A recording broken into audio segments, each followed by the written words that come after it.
closer than you think. It's not a tournament. It's what you don't see on TV. The cash is real. The stakes are high. They bet big. They win big. They lose big. High stakes live action poker. Live at the bike. Watch it live on the web or play it if you dare at the Bicycle Casino right here in Los Angeles.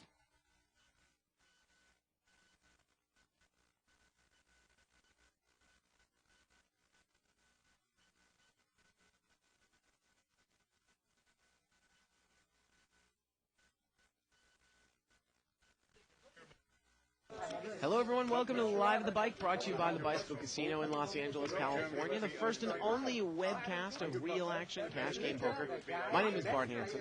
I will be joined by Dave Tuckman, probably after about the first hour or hour and a half of the show. He's going to be playing in the game for the first part of the show. I think we were one seat short out there, so he's going to fill the last seat, get you guys a little chance to rip on him some more, kind of have that carryover from last night's show. So let's see how he plays. This is going to be a 10-20 no-limit game, $1,000 minimum, unrestricted buy-in, and let's head over to the table and let's get into this thing. Now, this game has not started yet. Let's go around and introduce the table here a little bit. Seat number 1, we got George Giorgio, Greek poker god, Englishman. Seat number 2, we've got Eric. In seat number 3, currently empty there, but that's a mirror. Those are his chips there. He's up right now. Seat number 4, of course, Kenny Wynn, Live at the Bike regular.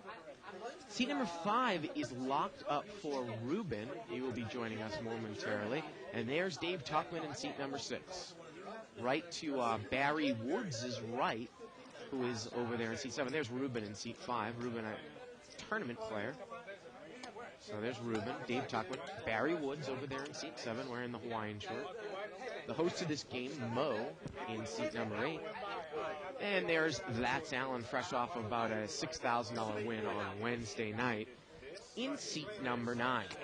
Now this is 10-20 no limit. The brown chips are $10 chips. White chips are hundreds. It's a $1,000 minimum. It's an unrestricted buy-in. Of course, this is a cash game. Rebuy at any time. Pull out of your pocket at any time.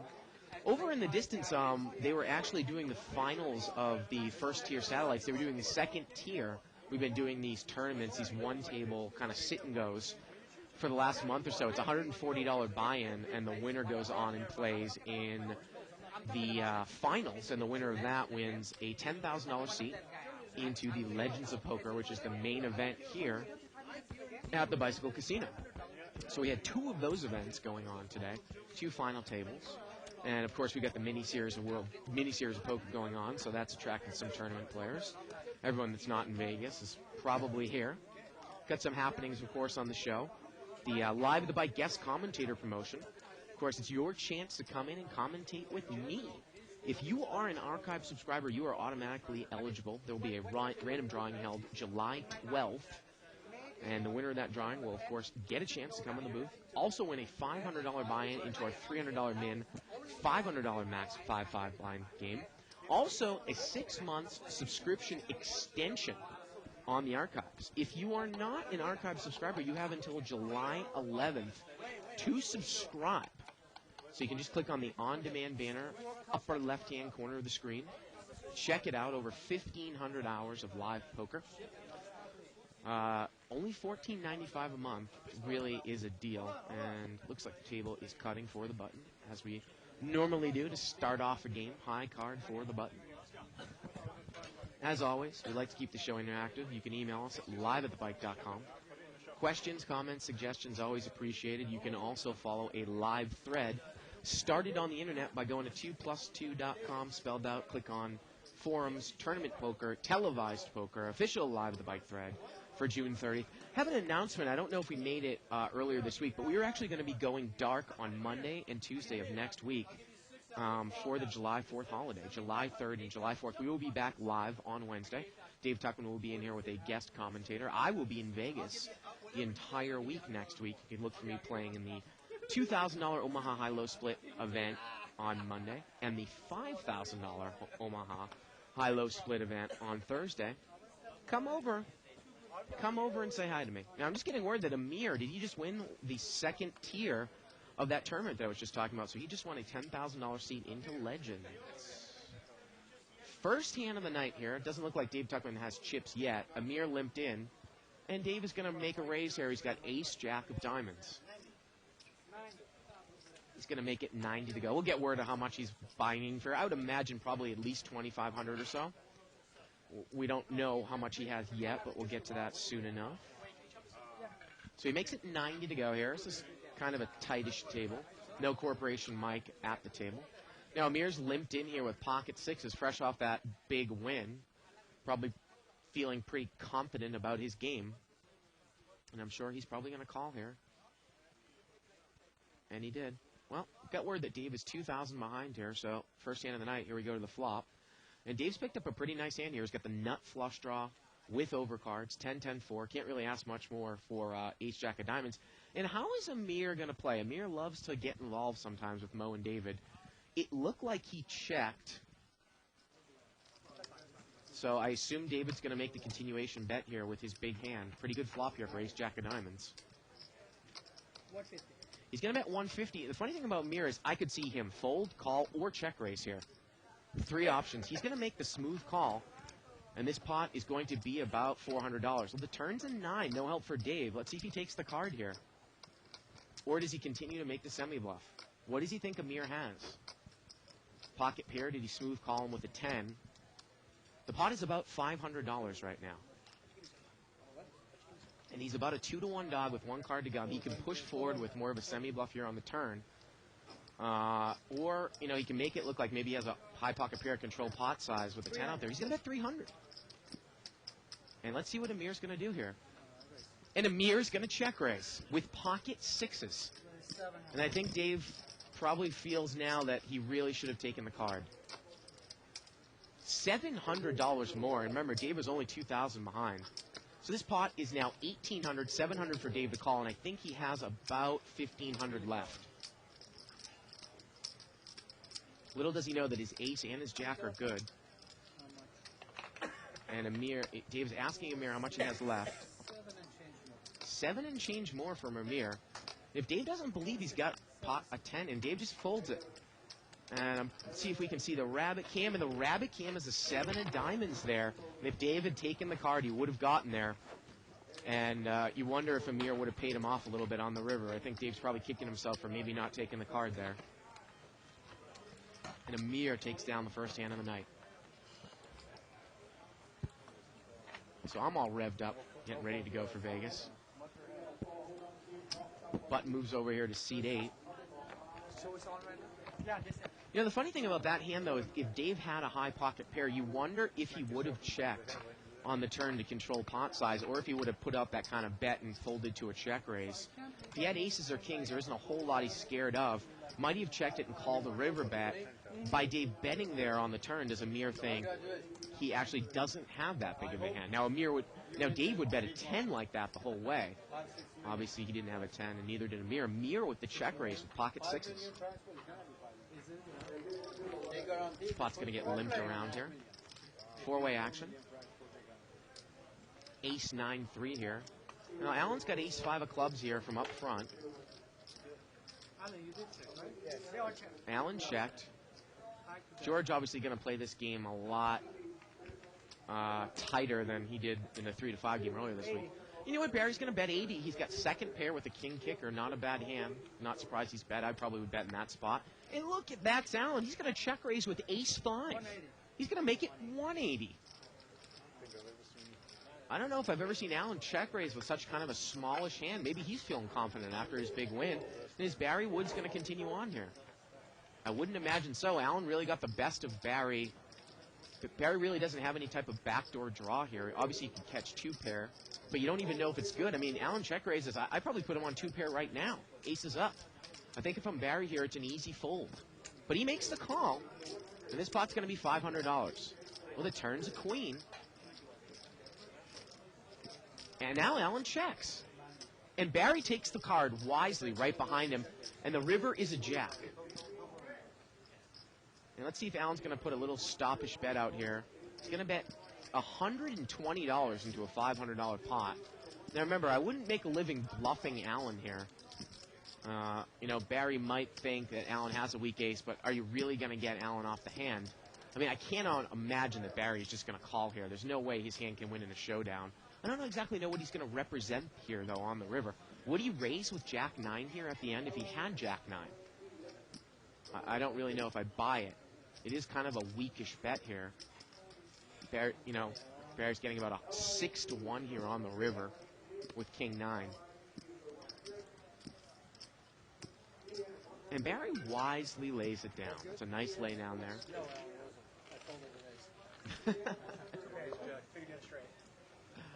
And Alan takes it down there with the ace-5. So we'll wonder, we'll keep a close eye on Dave, see how he's doing. And maybe I can get word of how many chips Dave has right now in front of him.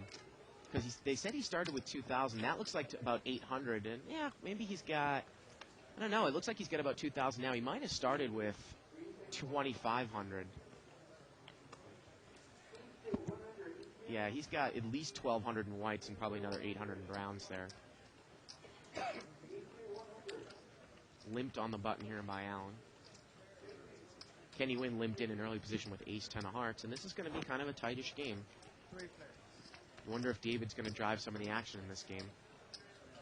King, Jack 10 with a couple of diamonds. Now Alan's got a flush draw over there on the button. Eric has got weak top pair, and Kenny Wynn has got bottom pair with a straight draw to the queen. Eric kind of puts a weakish bet out here. He bets 60 into about a $60 pot. I don't think Kenny's going to get involved. He does not. And Alan is going to make the call. And here we go to the turn. The turn's a 6. Eric is still good. You wonder if he feels comfortable with his hand, though. King 4. He's going to come out and bet again here. He bets 120 now. And, you know, that's Alan over there. Is pretty transparent. It might be pretty easy that you put him on a flush draw here. Here we go to the river. The river's a deuce. Now, the funny thing about Alan is he does not often bluff. But if you checked him on the river and he's missed, he might bluff. This is the one case if Eric checks to him on the river, Alan might bluff. But I got to tell you, you know, it might be the right play to check call here. But Alan is not going to bluff at it. Obviously, the deuce changes nothing. And I think it's an easy check call there for Eric if Alan tries to bluff at it. Sometimes Alan picks like a really bad spot to bluff. I mean, obviously that deuce of spades, 6 of spades, turn in river. Pretty much blank for that board.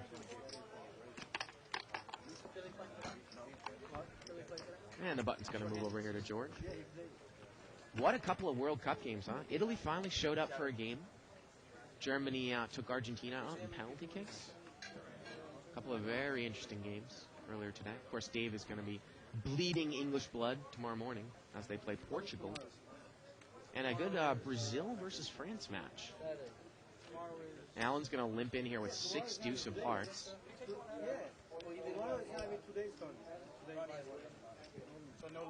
And Eric's woken up with aces, and he's going to raise out of the blind. Wow, he's only going to make it 50. Small raise.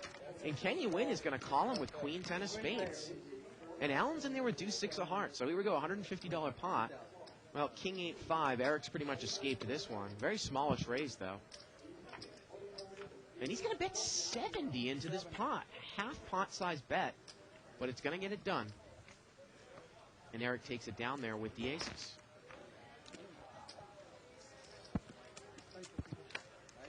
Wanted to read an email here that was sent by Jason. And I will wait on it until Tuck comes into the booth. But basically he sent an email talking about how Tuck was kind of dogging on Harris last night. But Jason is a longtime employee of Harris, and he feels the company treats him very well, and they do a lot for charity. So he wanted to let everybody know the other side of the story with Harris.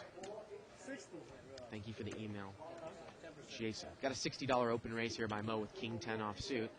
Alan's going to call with 8-5 of spades here. Now, Dave is in the big blind with queen 10 off against Mo's raise. I think it's an easy laydown here for Dave. And he folds it. And we are heads up here, Mo against Alan, and I'm sure Mo likes it when he's heads up here against Alan. Heads up, here we go. And look at Allen. He's flopped the full house. 8-5-8. This guy's on fire. Mo's going to make a $200 continuation bet. Allen has flopped a full house here. He's probably just going to call. And you never know. He might be on a flush draw, and Mo might continue to bet here. Here we go to the turn. The turn's a 3. Mo checks. Pot's about 500. Allen's going to throw a $300 bet out there, and Mo is out of there. Allen shows the flopped full house. And he takes it down. River would have been an inconsequential queen. Button moves over here to Kenny Nguyen in seat number 4.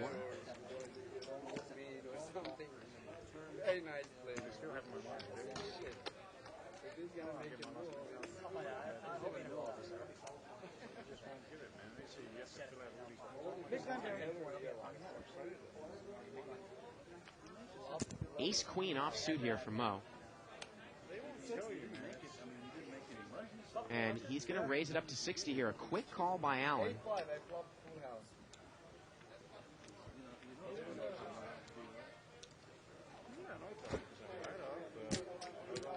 Allen is called with 6 deuce of spades. And Kenny Nguyen is going to call with ace jack offsuit. He is dominating. And here we go. 3-way action here. Over a $200 pot. Well, it's missed everybody. Let's see if Mo makes a continuation bet. Looks like he checked it from up front. Checked over to Kenny Nguyen, and is Kenny going to take a shot at it here on the button? 10-7 for a couple of hearts, and he does. And that's going to get it done. Yeah, we talk about Kenny Nguyen being tight, but he's far from tight passive. He is somewhat tight aggressive. He slow plays a lot, a little bit too much for my taste, but at the same time, when he puts any money in the pot, people are sometimes wary, so slow playing for him might be the right way to go about it, just so he can get some sort of action on his hands. And here comes Ruben into the game in seat 5. Posting from behind. Buttons in Tuckman's hand in seat number 6. And it looks like Ruben's picked up pocket 10s here. Pocket 10s in the cutoff. And he's going to raise it up. Makes it 80 to go. And we're not going to see a flop here. Ruben takes it down. Button moves over here to Barry Woods. Big blind Allen. Had some sushi last night. Pretty good. Yoshi's Sushi House here next door. Former grill. Some tuna sashimi. Spider roll. Hawaiian roll. Spicy tuna roll wrapped in albacore topping. Very nice. Oh, Ruben's got ace-9 here in seat 5. He's going to limp in. And Mo here has got 8-5 offsuit. He's going to raise. Mo might start to take a little bit of control of this table. Normally in the 10-20 game with Mike in the game, he's ruling the table. This is going to be play like a little more like a standard game. And Mo shows Allen the 8-5. Usually the games here are really big action at the 10-20 level, but without Mike in the game, the game might play a little bit smaller. As you can see, Mo is probably only about 2,500 or so behind. Button moves over here to Mo. Tuckman I can see here. Maybe we do the Tuckman cam occasionally. He's got Jack 6 offsuit. Obviously, he's not going to play. He folds it. Now, Barry Woods has got 10-4 of clubs here in the cutoff. He's raised with less. Not going to get involved. And Mo is going to raise it up here with 8-10 of diamonds. Allen's going to immediately call with a little Broadway-suited connecting Queen-Jack of spades. And we're going to see this pot about $150 heads up. Mo against Allen, and Mo has position. And Mo flops a flush. He flops a flush. He's probably going to continuation bet here. And Mo's going to bet 30 into the pot. He bets 30 into the pot. And that's going to bring Allen in, drawing to a 10, but he's drawing dead. Oh, and the turn's an action killer here for Mo. Mo's going to bet again. And he's going to take it down. Mo flopped the flush, and the river was the 5 of diamonds. 5 diamonds on board there.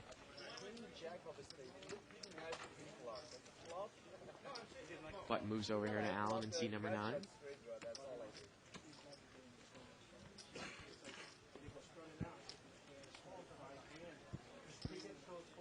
Again, Emir is in seat 3 and got up from the table right away. Ruben's got a little 3-4 of clubs here up front in seat 5. He's not going to get involved up front. Now, Dave Tuckman's got 6-7 offsuit. He folds. Barry Woods has got 8-7 offsuit. He's going to limp.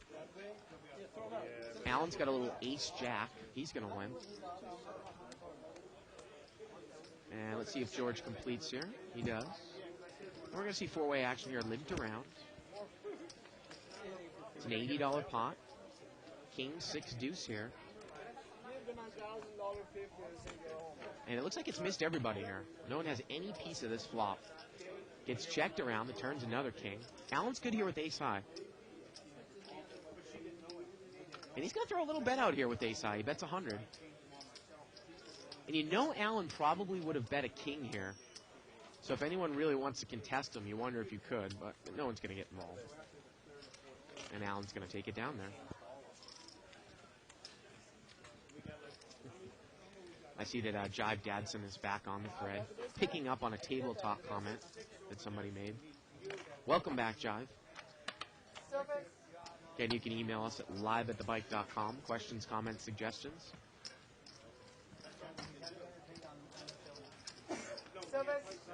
Kenny Wynn's got the big blind here. Seat number 4. Now, Dave Tuckman, he's got ace rag. He's not going to play it. Barry Woods has got ace-jack off suit. He's probably going to bring this one in for a raise. He does. Mo looks to have an ace here as well. I can't tell his kicker card. It's an $80 raise here by Barry. Now, Allen checked Mo's cards and did not muck them. So you might say, let's see what Mo has here. And Mo's got pocket aces. How about that? Allen checked Mo's cards and then gave it back to him, and Mo's got aces. Because he's on my hand, I can lay it down. I can lay it down. I'm saying, if just like... Look at Mo make the acting. See how Mo's going to play it. And Mo re-raises. And Dave picks up on the fact that that was pretty funny as well. I can't imagine that Barry's going to get involved here to Mo's re-raise with ace-jack offsuit. All the aces are dead. It's only trouble for Barry here.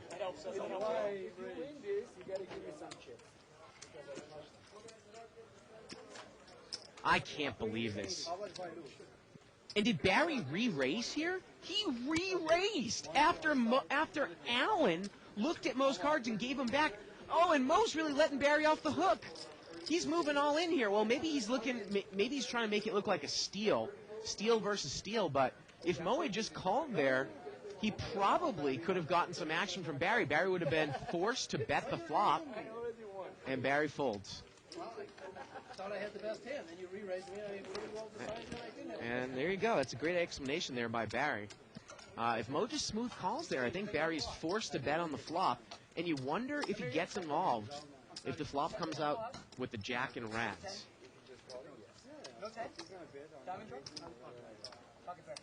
Queens? I put him on a big ace.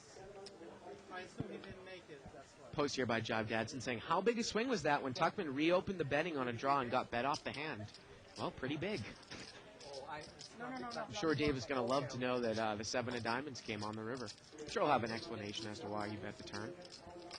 Service.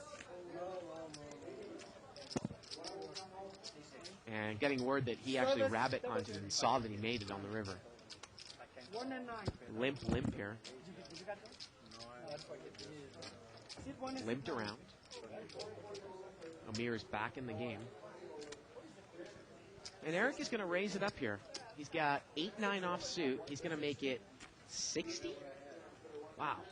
That's a pot sweetener raise if I've ever seen one. I mean, you wonder if Eric would really make it 60 with a big pocket pair. Mo's going to call, and that's what we talk about, people defying their hands with their raise sizes. And we're going to see this four ways. And Amir's in there with Jack 6 offsuit. $250 pot to the flop. Well, Eric's got top pair. Now, George has 8-7. I would imagine that George might lead right into Eric here. And what is Eric going to do with the 8-9? Well, George did not bet. He checked it to Eric, and Eric's going to bet 220. And you wonder if George played it this way, if he's just going to check and fold now. Or does he think that he can get Eric off of a hand? He's in really bad shape here. The pot right now is about 470, and he's just not even going to get involved with it. George said he's only playing monster pots here as he plays in the bigger games.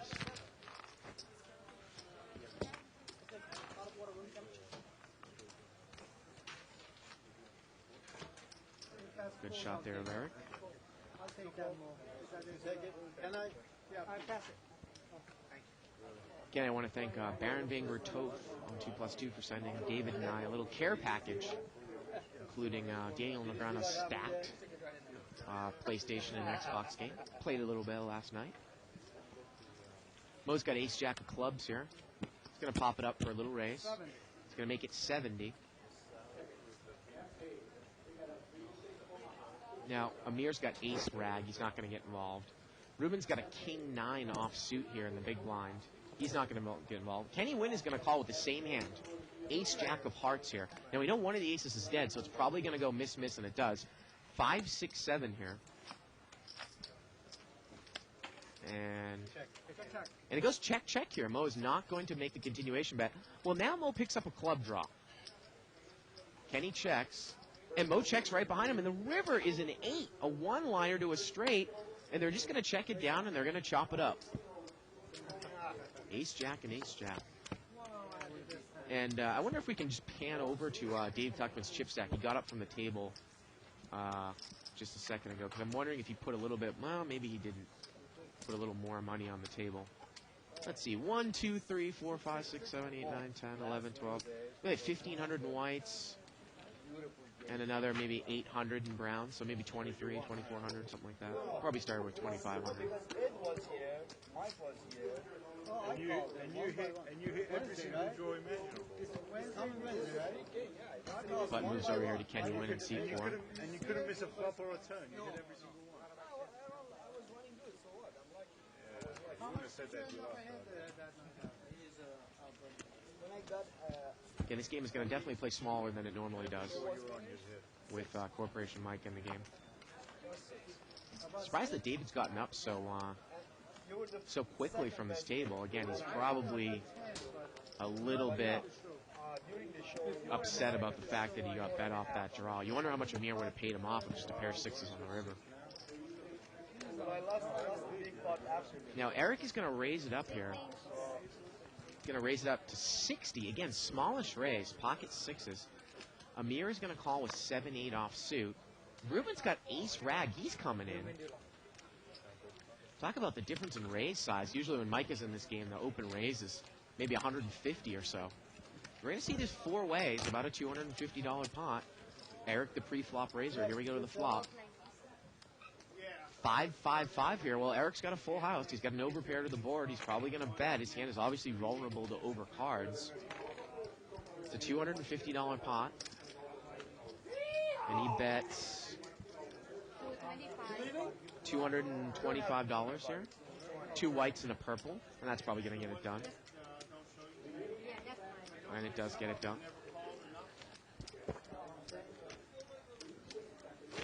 So Eric's won a couple of pots pretty quickly here. Tuckman's going to buy the button here in seat number 6. Again, you can email us, hands4blog, the video blog, and I believe that the video blog, this episode, is up on the website, the one that we filmed yesterday. Email us at liveatthebike.com with the subject, hand4blog, and we will review them. And we used one of the hands from yesterday in the video blog. Video blog right on the left-hand side of the screen. But moves to seat 5. Ruben. And again, I haven't really played with Ruben a lot in cash games, but I've definitely played with him a lot in tournaments. limped around here. Tuckman's got a looks like 10-3 offsuit. He's going to check it out of the blind here, and we're going to see this 4 ways. It's an $80 pot. 10-6 deuce. Well, Dave's got weak top pair, and he checks it from up front. He's going to check it from up front, and George is going to take a stab at it here with a straight draw, with a gut shot to the 7, and you wonder if Dave is even going to get involved. He knows that George plays this game pretty tight. And Amir now is going to call with middle pair, and now maybe that's just going to get Dave out of there, and he does. Dave releases the 10-3. Again, I would have wondered if he maybe even would have called George heads up. Here we go to the turn. Well, the turn is a 6, and Amir's got trips. Unbelievable. And George is going to bet 200 here. Amir has hit trips. He called with second pair. And George is drawing dead because his straight card would give Amir a full house. And Amir is just going to call. And George is in a world of hurt here if he sees a 7 on the river. Well, the river's a 5. And is George going to be forced to bluff at it now? I mean, the pot is about $700. And I think George has just given up. And Amir is now going to bet. And again, you got to really work through your heads. What kind of hand would Amir bet here? I think you can easily deduce that it is a 6. Would he bet queen or jack 10 there at the end? You know, the only draw that you probably can be on there is if you call with a gut shot. And that was the draw that George was on. I mean, maybe 3-4. I mean, if you call with a gut shot with 3-4, you made it at the river. So, got to think that Amir's got a pretty big hand there at the end.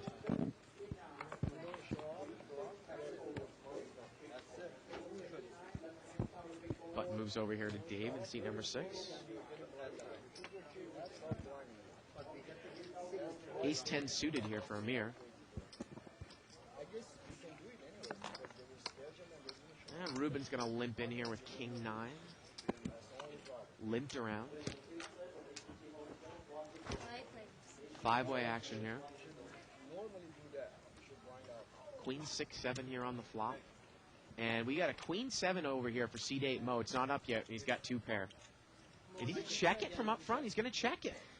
Queen 6-7. Maybe he's going for the check raise. And Ruben is just going to throw a little bluff bet at it here. He's going to bet 120. And let's see how, I assume Mo is going to check raise here with his connected board. Barry Woods has got a gut shot to the 8 with 2 clubs. And here comes the check raise. He's going to make it 300 to go. Now, in this case, Ruben has absolutely nothing here. He was just taking a stab at it. And Mo is going to take this one down. And there it is. Going to get a chip count up here in a second. Button's going to move over here to Barry Woods, seat number 7. So let's take a look here. The first chip. Yeah, first chip count of the night. So we got about almost $20,000 on the table. Barry with $3,700. You know, we're not playing all that deep in this game. This is more of kind of a standard 10-20 game. Let's take a look at the differences. And Dave actually started with $2,500. I think he's down about $500. He's not even. Amir is up a quick $1,700. Eric is up a quick $600 here. So Dave is down $500.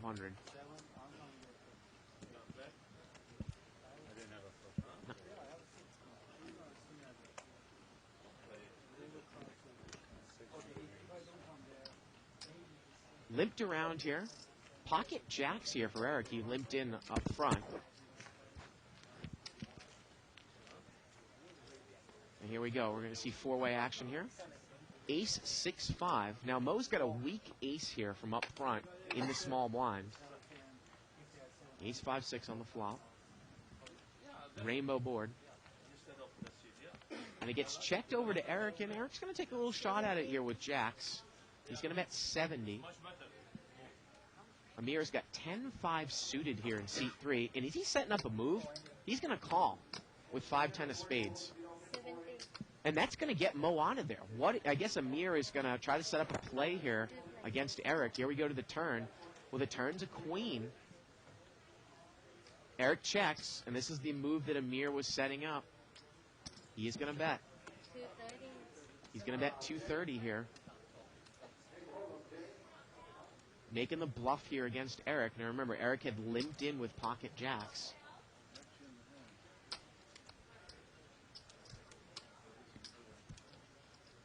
And I do not believe he's going to continue on. And Amir floating there on the flop with, we actually had middle pair. He takes it down. Guess he was feeling a little bit lucky after catching trip sixes against George. And he bet right there on the turn and he took it down. And by him calling, he actually got Mo to fold the hand. Mo could not overcall. I mean, you don't win every hand you play, do you? Lucky, what can I tell you? My luck is running hard. I mean, just winning that seed. I couldn't believe I made this in the top three when I was short stack.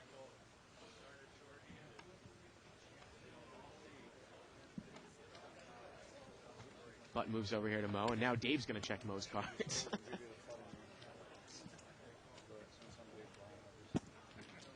And it's going to get limped around here, three ways. Ace, Jack, 9 here, all hearts. Well, George has got middle pair. Nobody has a heart. And it looks like this one's going to get checked around. It does. Turn is a 4. And now George is going to take a little stab at it here. Middle pair. He's going to bet 60. And he's going to take it down. So email here from William Kim saying, so what are you guys going to do for the 3rd and the 4th? We will be rerunning some old shows, I believe. Not necessarily sure what specific shows we will be rerunning, but some classics. Button moves over here to seat 9. That's Alan.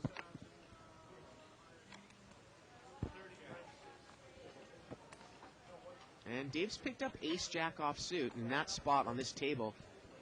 He's in 4th position here. Is he going to pop it up now? He's 2 off the button. 2 players behind him. Now he would fold it from up front. He's going to raise here. Mid to late position. Going to make it 90 to go. And is Amir feeling lucky? Is Amir going to call him with queen 6 of hearts from up front? Nope, he's not. Limped in with the queen 6 of hearts. Dave does not get played with here, and Amir lays it down. So obviously exciting action here so far at the World Series of Poker. Into, what is it, day 4 or day 5? Day 5, right? Friday. 4th event open to the public. Limit was yesterday. I'm not exactly, what event was it today, Ronnie? Do you know? Short-handed no limit, that's right. It was a $2,500 short-handed no limit. 6-handed no limit. Yeah, I have the schedule right in front of me here. Yep, $2,500 6-handed no limit.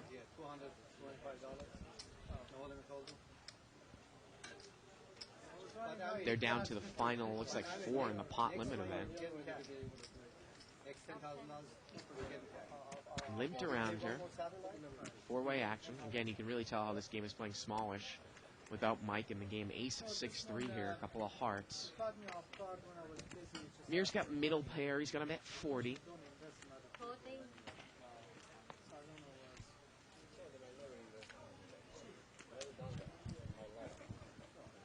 And he's going to make it. He's going to take it down there with the middle pair, the best hand.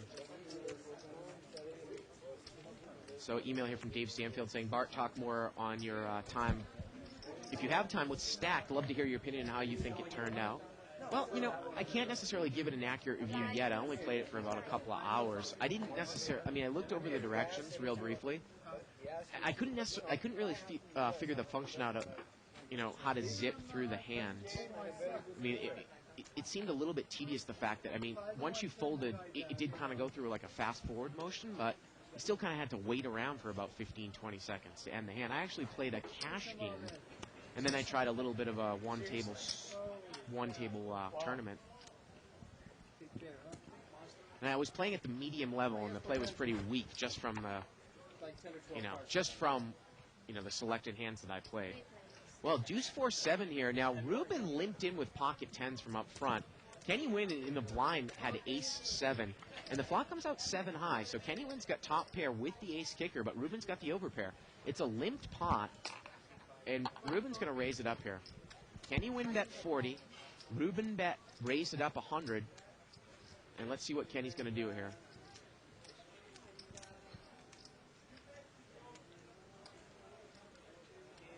Again, it was just limped under the gun by Ruben and between the blinds. And is Kenny going to get involved here?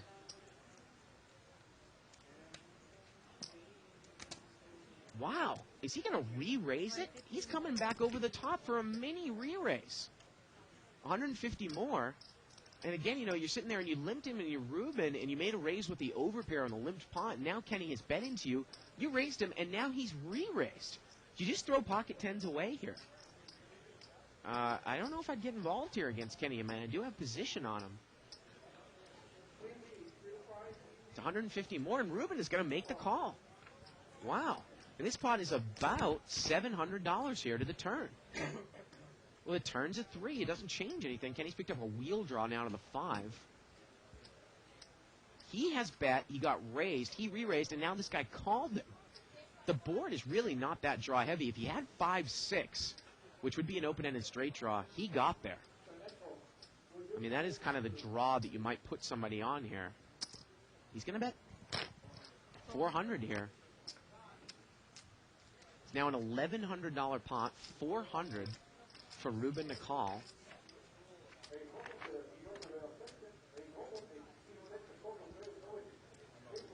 And he's going to move all in. Unbelievable. Wow. Just a little pot, a limped around pot, and these guys are really committing a lot of money here. I mean, might I say this is kind of like a tournament move? My goodness. He's moved all in. For how much more is it?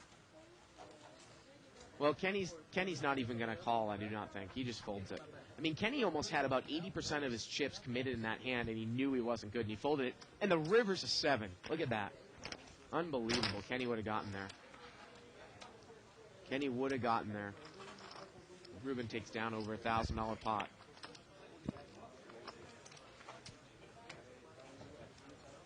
We're already through about the first. Hey, there's the lovely Tiffany. La Verdad. Is that Spanish? Yeah. Butt moves over here to seat 3.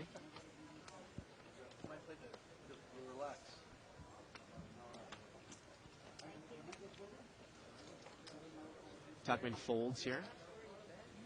Barry's got 8-5 suited here from up front. It is somewhat of a passive table. Might you be able to limp in with some hands you would normally limp in with an aggressive table from up front? He limps in. George is going to limp in here with pocket 7s. Kenny Wynn is going to limp in. We're going to see this limped around once again. 5 ways. We need to see Kenny Wynn's cards in seat 4. Here we go to the flop. Queen, Queen, 10 with a couple of clubs. Again, we need to see Kenny Wynn's cards in seat 4. There we go. King, 9 he's got, so he doesn't have anything. Gets checked over to George, and George is going to take a shot at it here with pocket 7s. He's got the best hand. And he's going to take it down here, I'm sure. Barry Woods with the epic laydown. 8-5 of spades here on that board.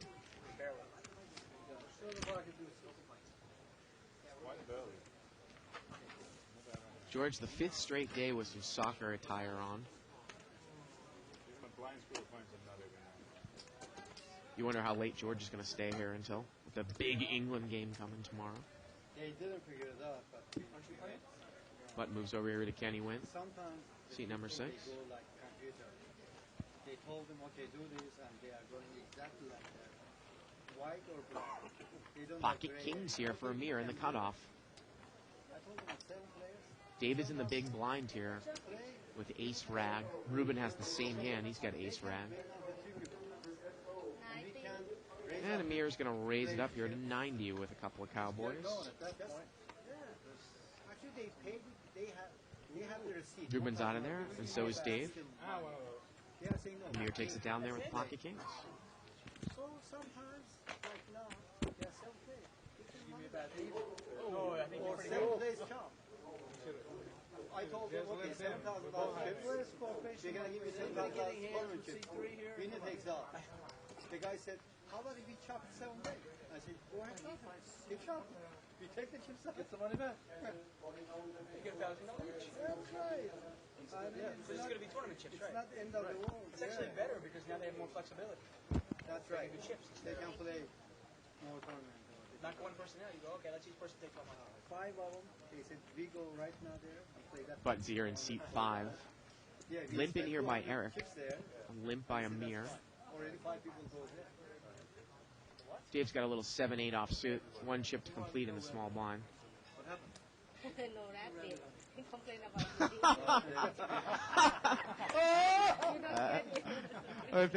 I think Donna went over and told Dave no rabbit hunting, and he gave us the finger. He's always There it is. he always snaps. $80 pot here, limped around. 4-way action. Well, Dave's got top pair here. Let's see if he leads out. And he checked it from up front. I'm going to be checking that. I'll wait. Couple of diamonds out there. Amir's just going to check raise on the turn. Well, the turn's an ace. It's a third diamond. Probably not the card David wanted to see, and he checks it again. Oh, you denying Amir the opportunity? And now Eric is just going to take a little bluff bet at it for 40. Now Amir's got the nut flush draw here. Once again, by Amir calling here, David's going to probably get away from this one. He folds.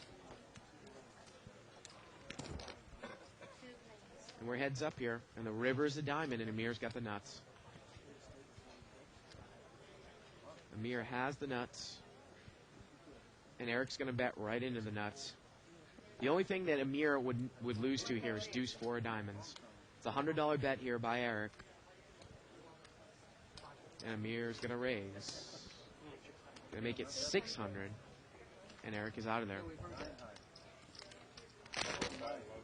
Eric is out of there. And Amir on quite the run here so far in Live on the Bike.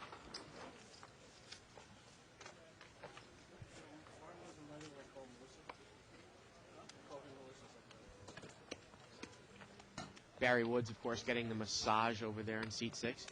Making this Live at the Bike show as difficult as possible to produce when he continues to get the massages and blocks most of our camera angles. But he doesn't care. Button moves over here to Dave Tuckman. Now, Dave's got 5-6 of hearts here. He likes to bring this in for a raise sometimes.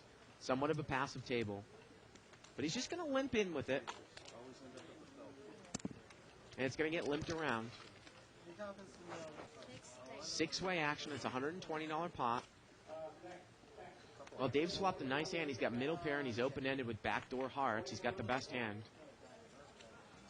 And I'm sure he's going to bet. He bets 100.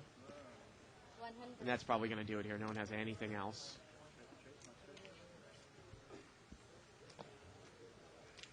Kenny Wynn's going to be buying in for another 1,000 behind in seat 4. Dave takes it down there with the 5-6.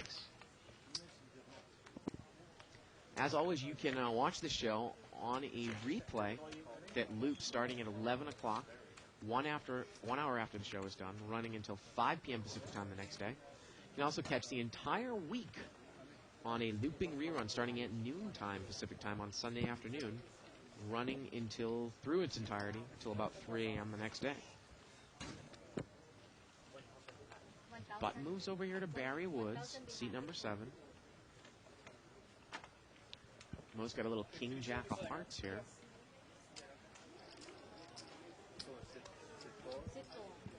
After he looked at his cards. Barry's got king 6 of clubs. He's just going to limp in. He's not raising with some of the hands he might raise if Mike was in the game. Gary's in there? 4. 3 of the kings are dead here. 8 deuce 3. Surprisingly, or not surprisingly, it misses everybody here. Checked around. Turns at 10. Well, Kenny Wynn's picked up the flush draw here. And he's going to come out and bet it. No one has a pair. 80. And Kenny's going to take it down here, I'm sure. He does. Sure, now that you're 1,000 behind, big bully, huh? I knew he's going to get a good hand. That's why he's... The mysterious Allen over there in seat 9. Very mysterious.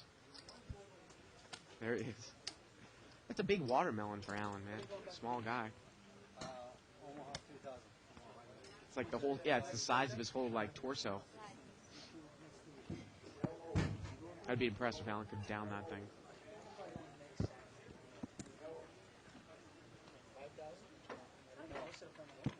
Pocket kings over here for Mo. Now Dave's got queen 9 of clubs here. He's 2 off the button. He's not even going to get involved. Yeah, can you dress up as a woman and play in it? You actually don't even need to dress up. Theoretically, you can actually just go. You can actually finish that. Mo's going to raise it up here. 120 to go. Now Allen's got jack 9 of diamonds. He might call here. What am I thinking? Of course he's going to call. He makes the call. We are heads up. See if Allen gets involved. If he flops a jack or a 9 here. Barry, even if they ask Well, you ace, to queen, call, queen. Not a great flop for pocket kings here. show him I still am. Mo's going to throw a little continuation bet out. He's going to take it down.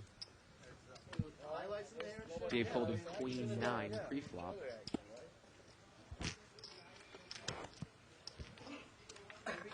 Man, look at Allen. Jeez, he's got like fish back there, watermelon, corn on the cob. Your hand, one queen or One queen. My goodness. yeah, queen beat.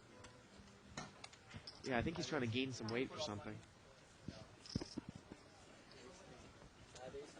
Queen wants to beat me too. Button moves over here to Allen. Well, Dave's got queen jack of diamonds here. Might he bring this one in for a raise? There it is. And he is going to raise. Now, Mo's got a kind of a troublish king-queen offsuit. Is he really going to get involved with Dave's raise? And he calls, and he's got Dave dominated here. And Allen is also going to call on the button with ace 9. So Dave is in a lot of trouble here. He's going to need to hit a jack.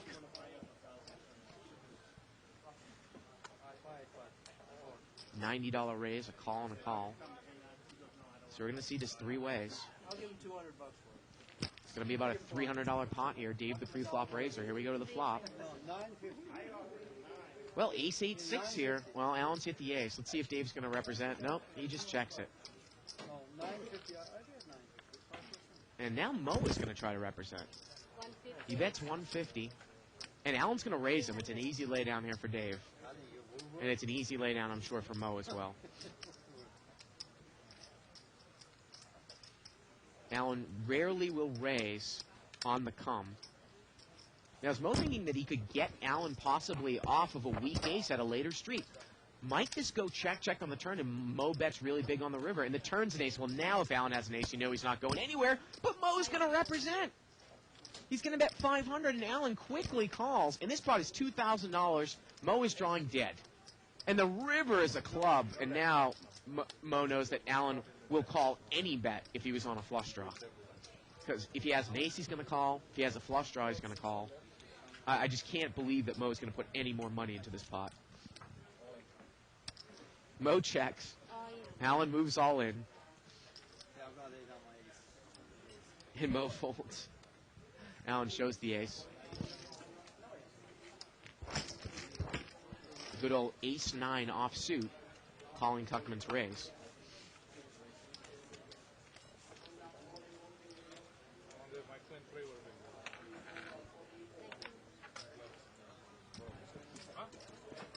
Button moves over here to seat 1, George Georgian. Just about an hour into this thing. We got about 2 hours left.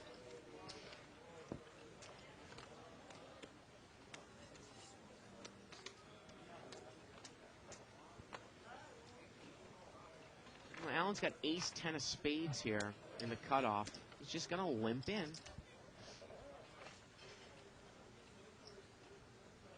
George Giorgio, the Greek poker god, is going to raise it up to 120. He's got ace-king. And Allen is in kicker trouble. He is dominated here. How involved is he going to get if he flops an ace? Allen calls.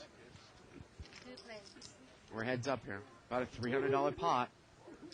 Well, there's the ace, and is Allen going to get really involved here? That's the eternal question. And look at this. It goes check, check. George didn't bet. Is he trying to induce a bluff from Allen? And now Allen picks up nut spades. 200. Allen bets 200 here. All in. And George moves all in. Oh, my. Boy, what if Allen had an 8 here? Are you kidding me? 800 more, and Allen makes the quick call. 800. Allen makes the call. He needs a spade or a 10. Here we go to the river. Oh, the river's a deuce, and George, wow, played that hand awfully peculiar. Wow. Takes it down. Well, maybe he thought he was a little bit short. But if he bet there, Allen probably would have called. Probably would have turned out the same way. All the money probably would have went in there.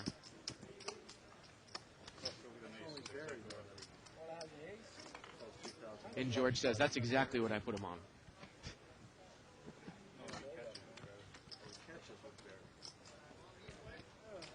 Button moves over here to Eric in seat number 2. Well, I think this table would have went flying if Allen had caught that spade on the river. Pocket queens for Allen. Barry Woods is going to limp in with ace-jack. Mo limps in with sixes. Exactly. That's right. And Allen's going to raise. Because four stack and third one. Going to make it 180 to go. $5 plus one yellow. Exactly.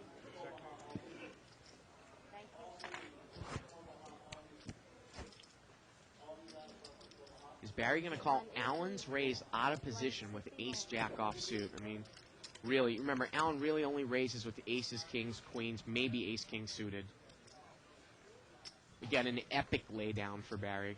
And Mo's not even going to get involved with sixes. I don't think Allen is deep enough for Mo to call there. We just see epic pre-flop laydown after epic pre-flop laydown by Barry Woods.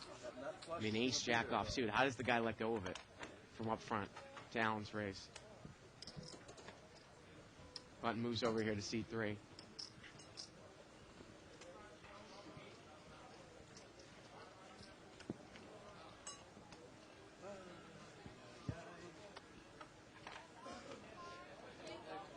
Amir's got an ace-jack of diamonds here on the button. Mo's going to limp in with a little suited ace. And Amir's going to raise it up here. Going to make it 80. Is Mo going to get involved here? Heads up, he is. Well, I can't imagine that Mo's going to lose that much if he just flops a dry ace here. Oh, here we go to the flop. $160. And Amir's flopped the nut flush draw. King 6-8. And it goes check, check. Does not bet out here. Well, the turn's a 6, and now Mo's got the other nut flush draw. He checks, and now Amir bets. And is Mo planning on check raising here? No, he's just going to check call. Both players have no pair, but it's flush draw against flush draw here. And here we go to the river. And the river is a king, and they're going to chop this one up. And now Mo is going to come out and bet.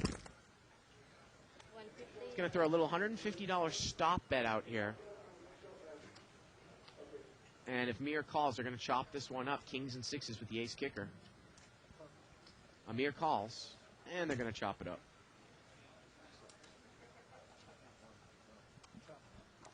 Chop, chop.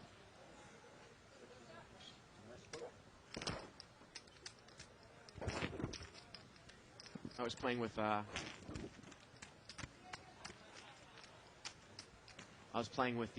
ever nitty Russ Fox at a 3-5 game earlier this afternoon. New book coming out, Why You Lose at Poker. That'll be an interesting read. We often talk about books here on the show.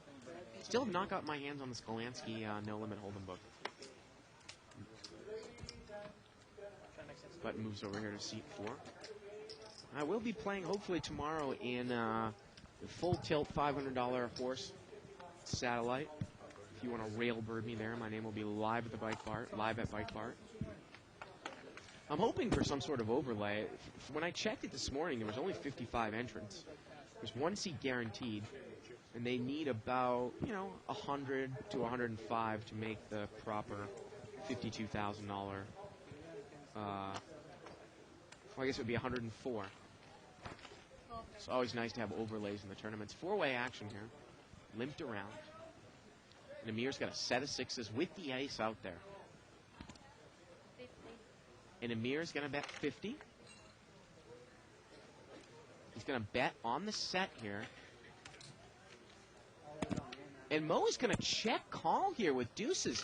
Is he going to try to represent a diamond here? Does he think Amir's on a stone cold bluff? Mo is in horrible shape.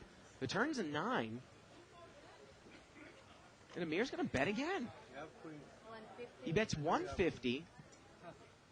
If Mo makes a move here, he's in a world of hurt. No, queen is not good. Queen no good. I know you have queen. You don't have ace. No, I have a small ace. But my small ace beats you. Yes, queen. You know why he has queen? And I assume that Mo might have been trying to set up a play here. That's a cool year. That's a cool year. I don't talk shit. You have to mix up with somebody else. And there it is. My small ace beats you. That was Mo takes it down. And we're going to bring you a little bit of table talk here for the next 2 minutes. I'll be back in 2 minutes. Hopefully nothing super important will happen. You see, but you don't hear that on the broadcast. You guys hear it. You know what? They need to. We've heard it. They need. No, I know you guys hear it. But at home, it's hard to hear a lot of the table talk. It's not that funny. Yeah, I'm fine. No, it's not only that. It just keeps things going. No, some of the stuff is good when it's really funny. You know, like if Mike and Barry are going at it, we usually get like. So you gotta keep us to have Mike and. But if it's Kirk and Barry, it's just not. It's old. Oh, Kirk, I don't even want to talk to. Yeah, I mean that's.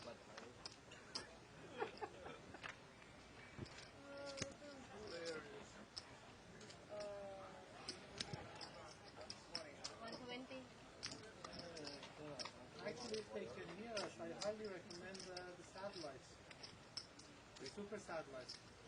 Can I just call for 20 People who are watching. Just see the flop. You need You 50 bucks. I'll loan you 50. They're going to what kind of satellite? One table satellite? Oh, the super satellites. Which are just one. Oh, this one. Double shoot out. 140 there and. They should have it. They said that only won the first $10,000 today. Oh, they did? It's highly recommended. They did. 85, 26, okay. 92. So they did catch table card.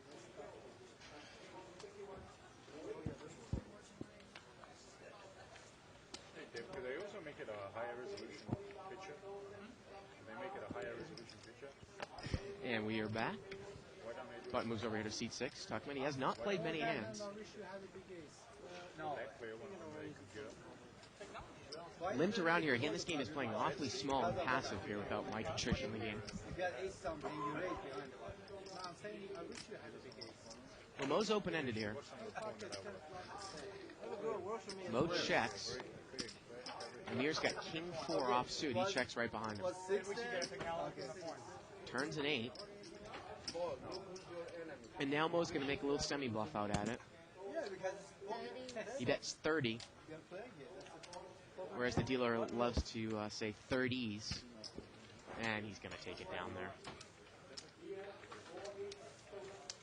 I said, yeah. I said, yeah, aces. Behind the button. Button moves over here to Barry Woods in seat 7. Again, if you are not an archive subscriber, get in. You have until July 11th to enter yourself into the Live at the Bike guest commentator promotion. This could be you. It's your chance to co-host at Live at the Bike with me, Bart Hansen. A dream come true. And there's more. You'll also win a seat into the game. And after your guest commentator appearance, this is open to our subscribers only, so sign up today. Everyone registered by July 11th is eligible for the random drawing, which will be held July 12th. Also, you will receive a $500 buy-in into our 300 to 500 no-limit hold'em game and a 6-month archive subscription extension. Limped around here. I know it's a dream come true for a lot of people out there. Four-way action. He's got to match you. Yeah, I don't know. Jack 8-5 here with a couple of diamonds. Yeah, might I be able to rig that contest for some sort of certain hot Asian female subscriber? I don't know. And Amir's going to come out and bet 50 here. He's got an open-ended straight draw. Now, Mo's got the same open-ended straight draw. Mo's going to call. There's 2 diamonds out there. Sometimes you need to be cautious. George, Wait, you're selling it for him? Wait. So Amir against Mo, and Amir's on a free roll because he's got the 7 of diamonds here. So we're heads up. Okay, I'll give you Turns a 7. Both players pick up a pair. 320. Check, check. And the river is a 10. Okay, 180. Check, check, and they're going to chop it up. 6-7 against 6-7 here. it's open-ended. 7, what? He's got to be able to pick, right? Mo Hollywood's it up here a little bit. I have 9. I have 9. 9. 7, 6. You're chasing the same hand? I'm not chasing.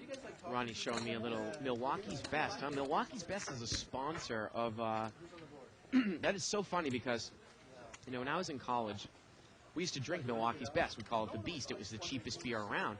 But there never used to be any advertising, and that's why it was cheap. I think it's made by Miller, right? I think it's like Miller's like 5th press brew. So now that Milwaukee's Best starts to get advertised, will it become more expensive? I mean, it is shit. I gotta tell you, I mean, I consider myself somewhat of a beer I can drink just about anything, but that stuff is Miller's 5th grade beer. No, Pabst Blue Ribbon is much better. Are you kidding me? That's not even, that's sacrilege. Yeah, come on. I would take Natty Light any day over the Beast, too. Meisterbrow is pretty bad, but I think that's Budweiser's like 5th press brew. But I'm just surprised Milwaukee's Best now they're having advertisement. I mean, they started advertising it, you know, during the World Series a couple of years ago. I just wonder now. Before, when you used to be able to buy a 24-pack for $7, is it going to go up to $12 now? Pocket Kings here for George, seat number 1. Oh, when I got out? No. Dave, what do we have? Pocket what? 7 booze. Very bit on those chips. Of course, I'm an avid kind of 2+2 reader and follower. They have like a new thread over there. We got Pocket Kings here for George. Get to this in a second. King 5 offsuit. But the hand I was talking to you, Alan gave me the hand. Remember that? Yeah. No wonder. And George makes it 2:10 to go here with Kings, and we are not going to see a flop.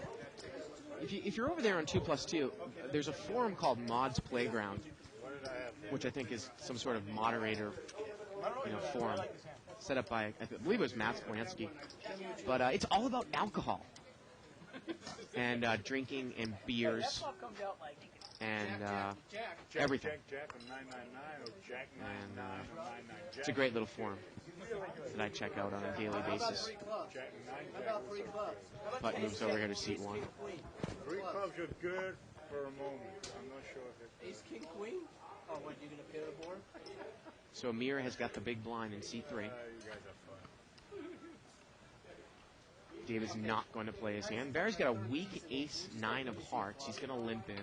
And this table is playing somewhat tight passive. It's not even a decent hand. It's pretty crappy actually, but to me it's a decent hand. When he throws that hand in, I think George didn't even call with 8-10 of spades on the button. Is that right? Or is it Eric here? We need to see Eric's cards. Sheila, you show my hand. Yeah, George threw away 8-10 of spades on the button. if you had him, And it looks like Eric has flopped straight. Deuce 4-6. I got to tell you, I'm betting my hand at this table. Get some money in there. I mean, who is he trying to trap? And he checked it again. And now Amir's going to take a shot at it. Oh, this is unbelievable. I can't believe that Eric has gotten so lucky that Amir is going to bet and Barry is now going to raise with nothing. This is unbelievable. Eric flopped the nuts. He checked it twice. Now you've got a bluff bet by Amir, and Barry has raised. And look at Eric. Unbelievable. And now he moves all in. You know, again, this show is not always results-oriented. I just cannot believe that he did not bet there on the flop or on the turn. And he makes about $300 there. put your ace 10. And Eric shows the nuts. Unbelievable. I give you $20, yeah, you got it. I learned a lot with that hand the other day. Button moves over here to seat 2. Did you learn how to check it twice? Tell you about it later, man. Chase it twice the other day. What's your opinion on it? I get your opinion. It sucked. I made a mistake. Barry said, I'll give you an opinion. It sucked. You let me get there, so you let me caught up here. No. Learn my lesson already. Two diamonds. Learn my lesson. Exactly how it went last time, too, right? Button moves over here to Eric in seat number 2. And Mo's going to raise it up here with Queen 3 of clubs. He makes it 130 to go. I go in there for the last hour and a half. Put the box on. Come back out. Amir folds. And Barry's going to call. You can do that. You can do that. Right now, And Mo's flop trip queens. Barry called him with an ace-7 of diamonds out of position. And Barry just folds. He just open folds.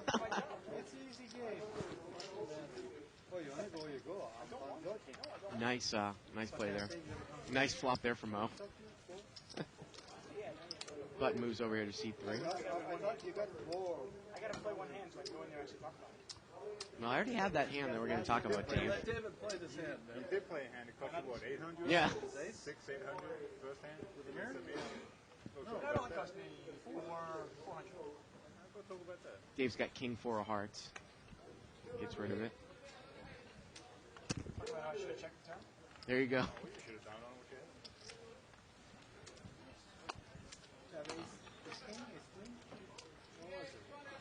What'd you have? Mo I limps didn't in. do nothing in the river. You did? What do you make? What'd you have? Pocket what? Check here. And seat number 5's got Jack 10. Heads up against Mo. Now Mo's open-ended. Ruben checked it. Mo's going to bet. The open-ended straight draw. Dave is not in the hand. And let's see how Ruben's going to play this. I mean, is his hand really big enough to check raise here? He's just not even going to get involved. Checks folds with the Jack 10. Wow. Or you think you should have checked the turn? So what came? You made it straight or the flush at the end?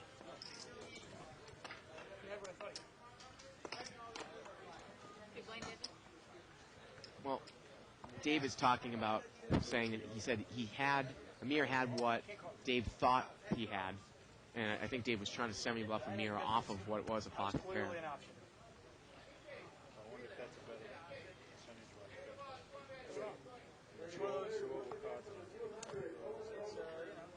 Just in case he's got the same draw as me, I don't want to check it, miss it, and then I induce it blind. Limped around here. Okay. I'm going to let this one slide just to vary the 5-way action. 5 players. 10-6-4 here. Well, Kenny Wynn's open-ended. Amir's got top pair. Kenny Wynn is on the button. There are 2 clubs out there. And Amir's going to bet. 150. Bets 150. See if Kenny's going to get involved. Might he raise here?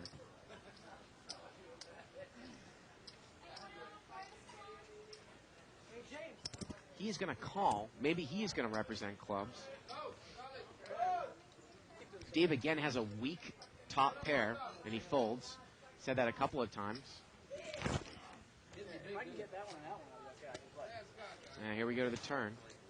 The turn's a 7. Now Kenny picks up a pair with his draw. I went to the gym yesterday. I know. They got him over there. And it looks like Amir here. Is he going to continue to bet? Playing in the tournament, or?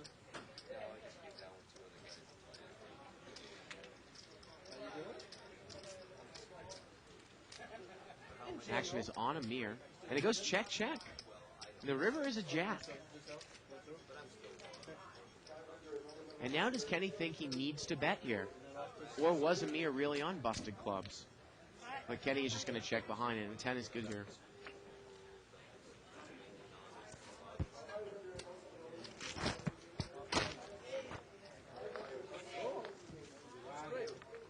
As Barry continues to get that chair massage over there by Marty. Every time Barry Woods, man. And that guy with the bucks, huh? Unbelievable. Live straddle here by Mo. He's going to add some action in the game. Of course, straddle is going to be $40 to call. And Mo will have the option when it comes back around to him. This straddle is live. You know what does live mean? It means maybe 200 more. No, I didn't call. I started live. I don't play a hand. I don't give you guys action. I can't even play this one. I can't even play my Well, Amir's got ace-king suited over here. Eric limps him. He's going to limp in? Yep, he's going to limp in with a suited connector. And Amir's just going to limp in. Well, David's got queen 3 offsuit. He's probably not going to complete. He does not. Now, Barry's got ace rag. Wow. He didn't complete. Amazing. That's stunning. Barry did not complete with the ace-7. Well, Jack deuce 6 here. Amir's got the nut flush draw with overcards. big flop here for Amir.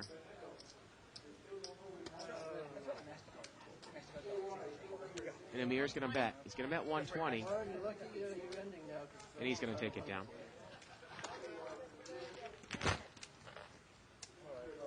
Nice hand there for Amir. He did not raise it up Oh, pre-flop. Alan's straddling. He said straddles. Live strudel. Got an email here from Ragnar Denskijold, if I pronounced that right. Said, La verdad equals the truth, Bart. And Bart, what's up with the pigs eating and getting massages at the table? Have you noticed that the guy getting the massage always plays more loose passive? Yes, I have. That would be Barry Woods. I'm going to give Dave a massage trying to make some money back. Live straddle here by Allen. And he's got a nice hand that he likes, 9-6 of hearts. Ruben limps in. Barry's going to rebuy for 2,000. Now, Barry's got King Jack of diamonds. I can make this work. He's just going to call. Mo calls. And Allen checks. So here we go. Four-way action, $160 pot. 7-6-5 here. Well, Allen's got middle pair and a gut shot here to the 8. Does not bet. Gets checked around. Turn is a 6. And Allen now has trips. And Mo is going to come out and bet. He bets 300. I think this is an easy raise here for Allen. It's definitely a draw-heavy board. A 4, an 8, a 9, or a club might kill your action or kill your hand, and he's going to raise. He's going to make it 700. Allen is on a total free roll here. Mo lays it down, and Allen takes it down. Man, Allen is on fire. River is an 8, and they both would have made the same straight. What's your favorite hand? Why's your favorite hand? Why would 69 be your favorite hand? I don't understand. I don't get it. Ask Mo. Another email here from David Stanfield asking me about my online playing habits. You just play the big Sunday tourneys, or do you ever hover in a ring game like Shirley when you're not in the casino? And if not, can I ask you why? Well, I have played less and less cash games over the last couple months because I feel that I am better live. I feel in order for me to make money, as much money as I make in the 5-10 game here, I would probably have to multi-table something like 4 or 5 $400 or $600 no-limit games on Party. I mean, I do well in those games, but you know, I definitely feel as I lose something as I continue to multi-table, and I just like live better. Now, in a raise here by Barry Woods with Queen 10, Mo called him with Queen Jack in the small blind. And Mo's open-ended here, 7, 9, 10. Barry's got top pair, though. Barry's got the top pair. And we could see some fireworks here. Mo with the draw on the rainbow board, Barry with top pair. You're scaring me. I asked you for change. Where do you get off betting? I haven't bet yet. And I think Mo has moved all in out of turn. I know. How much is that? Go find. I'll match it. What do you got? 1,000. You got 1,000 chips plus the tournament chips. And I think Mo, it's going to stand as a $1,000 bet, and Barry calls. Barry calls. And is Mo all in here? I think Mo's all in. Here we go to the turn. It's a 4. You want to make a deal? And now Mo's asking if you want to make a deal. I was bluffing. I got it there. Now you want to make a deal? You may catch it. That's a 4? Pocket 4. Mo's got Queen Jack. If you catch a Jack, an 8, or a King, obviously a Queen would not be good. I got 4 kings and 4 eights. There you go. 11 outs. It's about 75-25. 11 outs. Remember, multiply that by 2, you get about 22%. It is about 26%. It's about a $2,500 pot. One time? And they're going to run it once. And the river's a deuce, and Barry wins it with Queen 10. I won one! Wow, Barry! Those $2,000 helped, man. Jeez, good spot, too.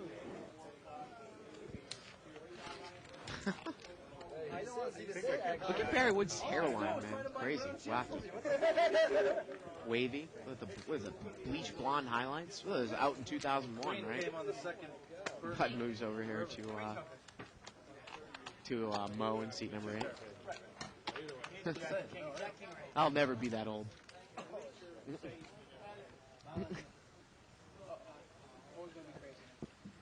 Action Mo. Email here, another email here from somebody saying that he bought a case of Pabst Blue Ribbon, and it was pretty good. They were out of his usual beer, La Fine du Mode, or La Fine du Monde in Canada, and he bought Pabst Blue Ribbon in protest. 2008.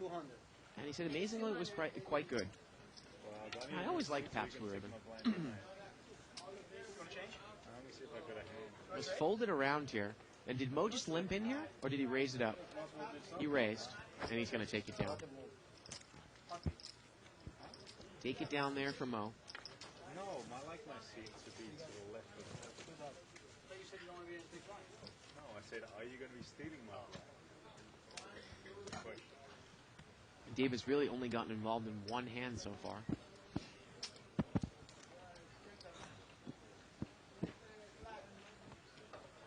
Pocket jacks here for Amir from up front. And he's going to raise it up. 120. That's Tuckman's hand, 7-3 of clubs. And Ruben's just going to lay down ace-jack suited here. Now, Barry's got a nice little gap-suited connector. It's a $120 raise by Amir. Barry's going to call. And Allen's got 8-9 suited. He's probably going to come in on the button. He does.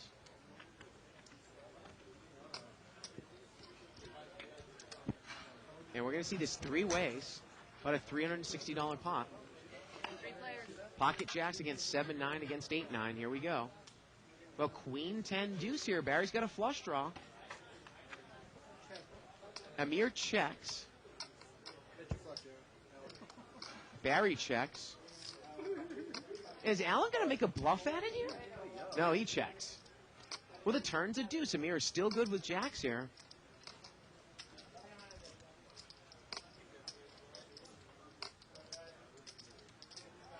And now it looks like he's going to come out and bet. He bets 400. With this paired board, does Barry really want to go for this? I mean, Amir is really betting him off of this draw. If he catches the jack of hearts, it's no good. I think Barry can probably just pick a better spot here. Either that or it's a raise. I think it's really a raise or a fold spot here.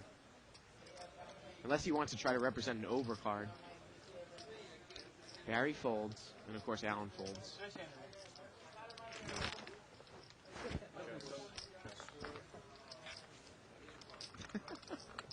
Amir takes it down. Diva's always playing an angle at the table. The river was the king of hearts, by the way. Barry would have gotten it. Do you hear how Dave said nice hand Amir in the background? I think he was probably trying to get Amir to show him what he had raised with. Oh, Dave. Upstate New York transplant down to Long Island, transplant English in law. And now he's English. He grew up in upstate New York, and then he moved to Long Island, and now he's English in Southern California. Mo's going to raise it up here with 5-6 offsuit. Makes it 90 to go.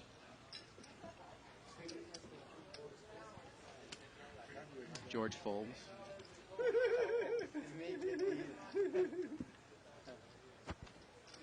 And I do not believe Amir is going to get involved here with the 5-3. He does not, and Mo takes it down.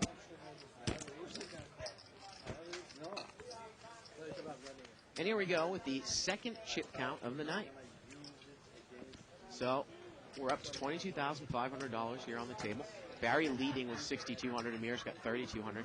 Kenny's pulling up the rear with 14. Let's take a look at the differences.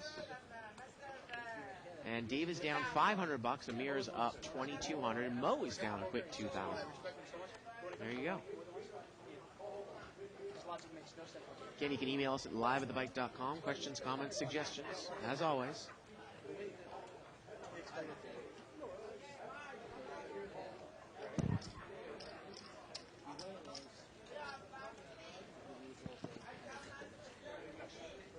Four players. Four-way action here. Jack 10-3. Well, Amir's open-ended in the small blind with Queen 9. A couple clubs out there. He checks it. Eric's hit top pair with Jack 4 diamonds. He's going to bet. He bets 60. Oh, Amir's going to call. Here we go to the turn. Turns at 3. Eric is still good. Amir checks. Pot's about $200. And Eric is going to bet again. He bets 90, kind of a weakish bet. Amir calls once again. If he hits the queen, it's good. And here we go to the river. And the river's a 3. And Eric has a full house now. And now he doesn't have to worry about his kicker at all. And now Amir's going to come out and bet 300. And this is an easy, probably just call here for Eric. Unless, yeah, I don't think you can raise here. I mean, I don't think Amir has a 3, but, you know, unless you wanted to try to raise Amir off of a jack. I can't believe Eric would ever lay this down here. The kicker does not play. It's a $300 bet into about a $250 pot. I am looking at the right board. It's 3 Jack 10 3 3 here. Oh, you got it. Really? No chop, nothing? And Eric calls. He's just thinking it through, making sure something speculative didn't happen. And Eric's going to take it down there. That was really a bet that made absolutely no sense there by Amir at the end. But you ever talk about a card that you would try to use to bluff? A third 3 on the river probably would not be one of them. Button moves over here to seat 3. Amir. Brian, come on here. Yeah, there's Brian Lee. Yeah, I know. Brian Lee just won a $10,000 Legends of Poker seat. He got the second. Button moves over here to seat 3. So Amir got the first one, and Brian, who sometimes will play in this game, plays in the 500 game, won the second one. Not even 140, Barry. They gave him 140 back. They gave him 3. Actually, okay, then I'm giving you less, I'll give you like 500 bucks. They gave him 140. Four-way action here, limped around. Ace, deuce, queen. Oh, he did? He's going to get cash. He's getting 10,000 bucks. Checked around to Amir. The good thing is, Now Eric has got the nut flush draw, and he is going to bet. I was surprised that he would check that. He's going to bet 60. It's not fair for them. Okay, let him play 2 at the same table. Is Amir going to get involved here with bottom pair? On one table? Yeah, so he doesn't throw him back. Wow, I mean, that is just unbelievable. I mean, what happens if someone was betting 3-4 spades there? I mean, would you go broke if a 5 came? The turn's a 7, and it goes check, check, and the river is now a 10. And is Eric going to try to bluff at it here? And again, Eric is not necessarily the type of guy that's going to bet the river there unless he made 2 pair. And now Amir just folds. Interesting. And Eric takes it down. Button moves over here to seat 4 to Kenny Wynn.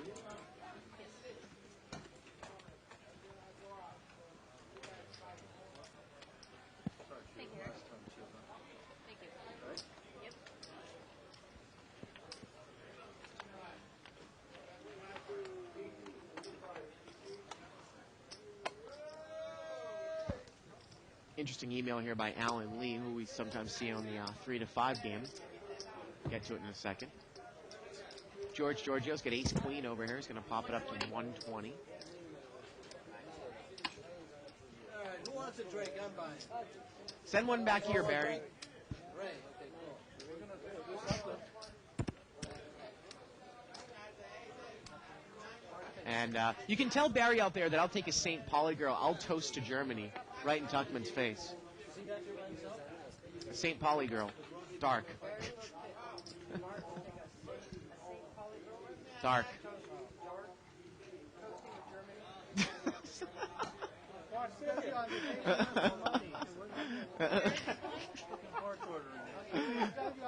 Oh, man. Bud moves over here, seat 5. I can't believe I get paid to do this job. Yeah, Mo's got pocket aces here. Get him a six-pack so he can take some home. Pocket aces in seat 8. And Mo's going to raise it up here to 90. George, is alcohol if it's not a beer? Now, Dave has got an interesting, he's got a queen jack of clubs in the small blind. Is he even going to get involved? Nobody else has come in. Heads up against Mo. It's probably a pretty easy lay down. He's not that deep. You can think about his thought process here. I'm in for 20, I'll be in for 19. Dave lays it down. And now he knows. Good. One of the queens is dead. Mo had aces there. So email here from Alan Lee says, "Hey Bart, watching the show. Was wondering what's up with Dave's passive play tonight. I haven't seen him bet top pair or get involved much. Why is he playing poorly like me? Haha, Alan." Well, you know, I don't think Dave's playing passively. He's just checking top pair like a 10-3 from up front. And then somebody bets in the field and then you get a call. I mean, you're not going to over-call there. No, he's got ace-jack of hearts this time. It's the hand that he lost to Amir with. And let's see if he gets limped here, if he's going to pop it up from the button. Limped around. And here comes the raise. He's probably going to make it maybe 100 or 100. Couple limpers in front. Maybe he makes it 110 here. Well, he's going to make it 160. Pick up some dead money. George has got a little gap-suited connector. Does he really want to take this out of position? Same situation for Eric. I'm sure Amir and Kenny are not going to get involved. But if George calls here, everybody else might call. This hand is really going to be defined by what George does right now. If George calls, I think everyone's going to call. St. Pauli Girl Dark. Dark. The Pauli Girl. Dave, you want a drink? So let's see what George is going to do here. Ronnie, you want something? What? Bart, inside the private room? No, inside. Bart, we'll bring it in. I have a Coors Light. So is George going to make the call? He is not going to get involved, and that's probably going to kind of make all the other players fold like dominoes. Yeah. I'm going to tell you, though, if George had made that call, I think everybody else might come in. It's interesting how that first call might induce everybody else to call. He's the only one I was worried about. I think that you beat. You had to beat your race. Sheila, you want one? You never ask. Kings or jacks? I'm sorry, didn't I just say Sheila? You want one? But moves over here to seat 7 to Barry Woods. We're halfway through the show. Well, I only have one. The other one I lost in the machinery I accident. can beat ace. Get it over with quick. See if they send it in for Can we 3 put in days. one of those helmets with the straw and little cups? That'd be cool. One of those backpacks things? Whatever. Allen has the big blind. You're in a tough spot. You're in a tough spot. Once you hit your set. Is that really what you had, ace? Limping here by Amir with Jack 5 of hearts.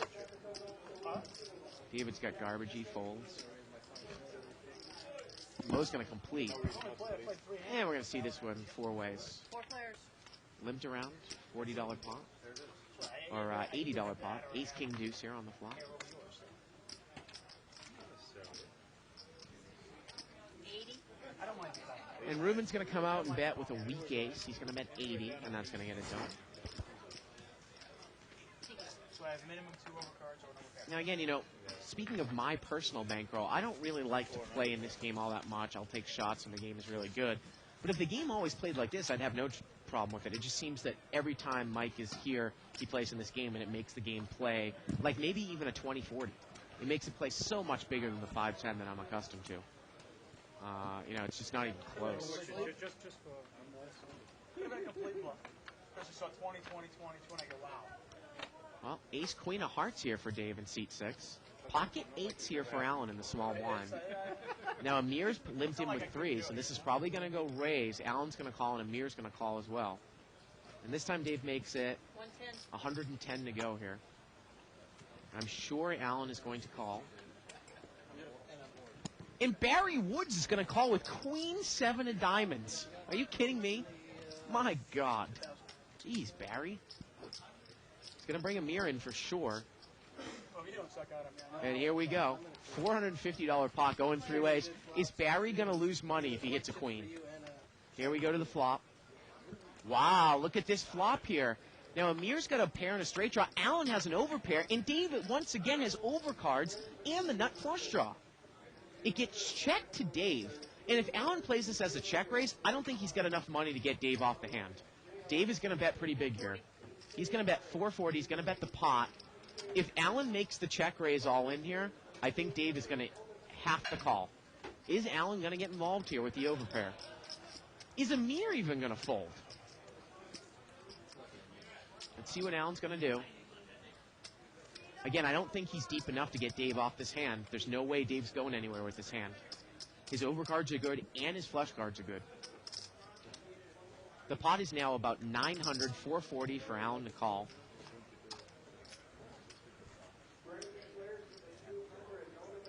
Wow, and Allen just folds it. And so does Amir. Well, there you go. And the turn was the king of hearts. And Dave would have made the nuts once again. This guy is enjoying all the time sitting in the booth and telling why the way doesn't do it. You probably know exactly what you had in the Allen. He doesn't. Neither do you. I know. Allen raises after. What did I have? Let's take $20. Anybody else raise, I can play. Give me some odds. I got a lot of cards to choose from. All right, 20 to 10. No, how about You had the 510 to 1? wanted to chop up. You gotta tell me what He didn't have a pair. Allen actually had an overpair. King of Hearts in your hand? He had one heart and I two said, I'm overcards. gonna bet $20. Nobody can tell me. 5-6. Allen, you just got to love him over there. I nailed it in one, huh? Oh, man. Wrong. So far, you're all wrong. Mo's going to raise it up here with deuce 3 offsuit. He's going to make it 140 to go. That I know. That I know. Oh, man. Bart. I don't know, Bart's not that bright. Oh, please, Barry. Seat 2 is going to fold, and so does Amir. And Mo shows the bluff. Well, he shows the deuce 3 offsuit, pre-flop raise, and he takes it down. Are you out of here? Okay, everybody else move. Barry and I heads up. Let's go. Okay. I'll bet you I want a piece of this. Well, I want to go as I'll buy in. I have more. I have 2 paychecks here. I'll buy in there too. You think that extra $50 will do me any good? Email here by Greg Reviello saying, as usual, you criticize one of the players for slow playing the flop straight when he held 5-3. Results don't speak, but clearly he made the most money possible since the others had rags. I usually don't bet my strong hands immediately, but I would have played this one the same way, as only an overpair would be likely to give me much action. Well, how about a flop 2 pair? Or a set, you check it, and now a 4 straight card comes to on the turn. I mean, basically, the way that I look at those hands is, if somebody has something, I'm going to build the pot up right now. This is not the type of table where I'm going to slow play to try to win a little bit of more money. You know, Eric won an extra $300 there. I will take the risk that I won't win any money versus if Barry Woods had flopped top 2 pair there and I win $3,000, but instead he gets away from it because on the turn is a 4. And he doesn't have a straight. I mean, that's just basically the way I look at it. Queen, Jack, 5 here, Rainbow. Limped around, checked around on the flop. his ace rag. Damn. Turn is a 3. Ace rag anymore. Look at that. And wait, how much are we betting? How much are we betting? So far, you got to call 70. this. Let's see this. And Kenny Wynn is going to bet here on the Jack in the big blind. He's going to bet 70. And I assume he's going to take it down. It's rag ace. I'm naming those cards. Yeah, you need one of these, bro. You need one of those. And there it does take it down. Are we taking a break? Yeah. I mean, We're all going out to smoke a cigar. Button moves over here to seat 2.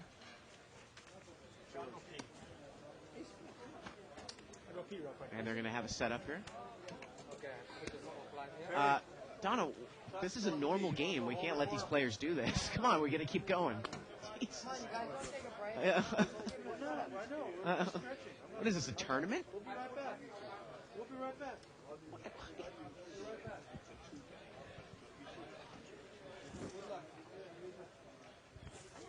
Well, the players have decided to walk away from the table. The butt moves over here to seat 2. And it looks like we're going to see a new setup here. All right. Somebody put me on the 200 table for you guys. You guys take a break? No, I'm going to give them the 100 colors. We're about halfway done. We're playing 10, 20, no limit hold'em here. Whites are hundreds, browns are tens, Next time, purples are don't 25s. bring a beer before the game.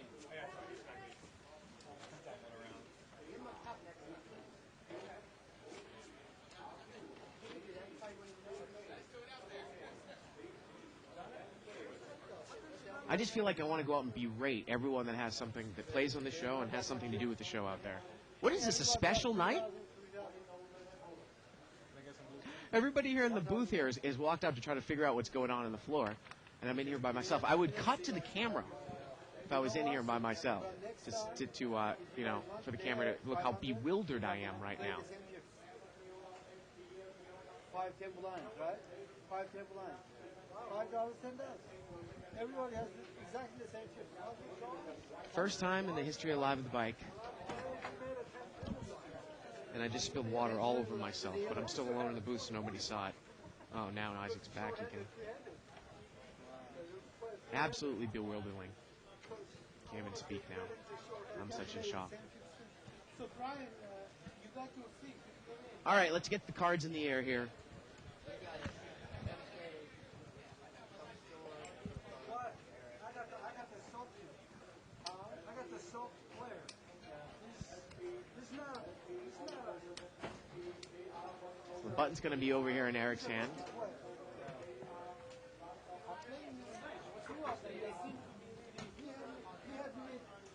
And we're back. That's good. Got about halfway through the show here. So again, I'm going to be playing, for those of you that missed the first part of the show, on Monday, the Omaha $2,000 split event. And then on Thursday, I'll be playing a $5,000 event. So you can check out, you know, card player, poker pages for updates. I'm really looking forward to that $5,000 event. A lot of chips in a limit tournament, split pot game. I have high expectations for myself, and I'm not going in with a negative image of Harris. So that's not going to affect me. Put a trophy on your trophy. Right away here, we got Pocket Kings for Barry Woods. Picks it up. And he's going to raise it up. was for change for 200. I know. Going to make it 120 to go. I feel like making $60. All of a sudden there's $1,000. And you're shoving a Tootsie I Roll didn't up even his bet, ass. and all of a sudden he's betting ahead of me. That should have been legal. He actually checked. You asked for change. And George here looks like he has a little suited connector. He's going to fold. Funny people Got got a bet? Okay, on it. Amir folds. Eric folds, and Barry's going to take it down there. No action on the Kings. Let's see if he shows it. He does. If I knew you had that, I would have called. First fucking hand. If I knew you had that, I would have called any two Leaving cards. a bad feel. I would have called any two cards. Button moves over here to Amir in seat 3. Screw you won't screw. Get I see him over here. I'll tell him to screw off. Where's my beer, Barry? Jeez. If I knew you had any two cards. That was good. I owe you a drink. Tracy is not going to bring me a beer in here? We got another cocktail waitress? Well, we missed the whole point then, Donna. 130.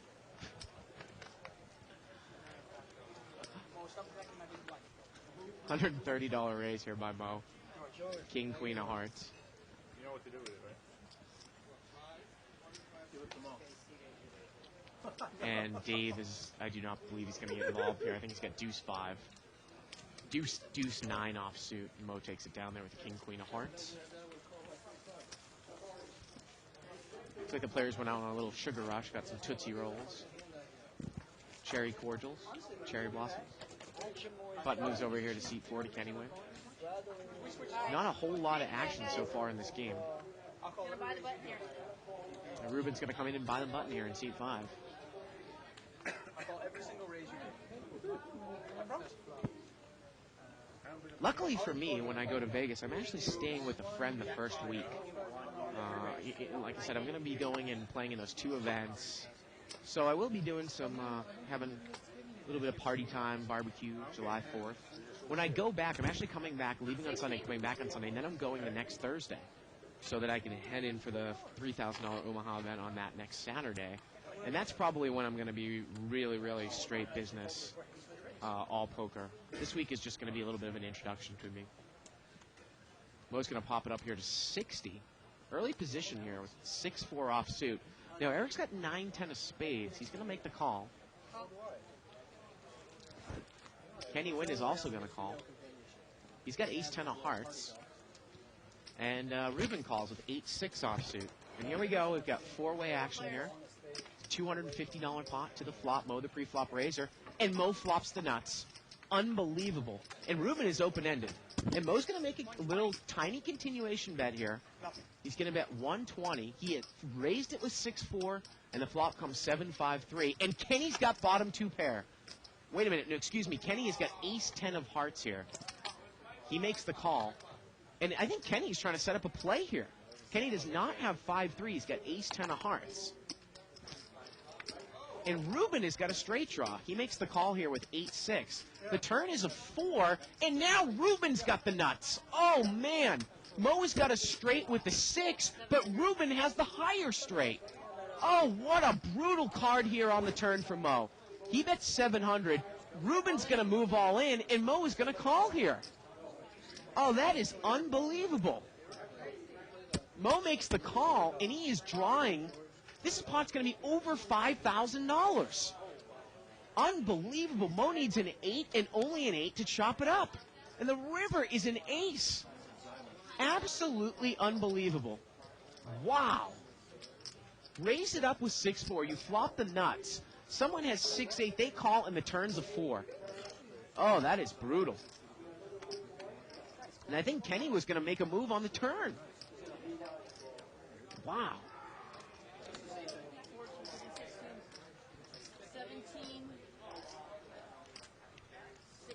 1760 more. Mo had bet 800 on the turn. So that pot is going to be about $6,000. Oh, what a brutal turn card. Absolutely unbelievable. Mo flopped the nuts. Ruben called with an open-ended straight draw. He hit the magical card, the 4, and he makes the nut straight over Mo. Absolutely unbelievable.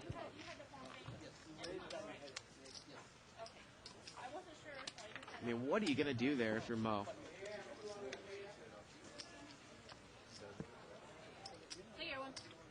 Button moves over here to seat 6 to Dave Tuckman.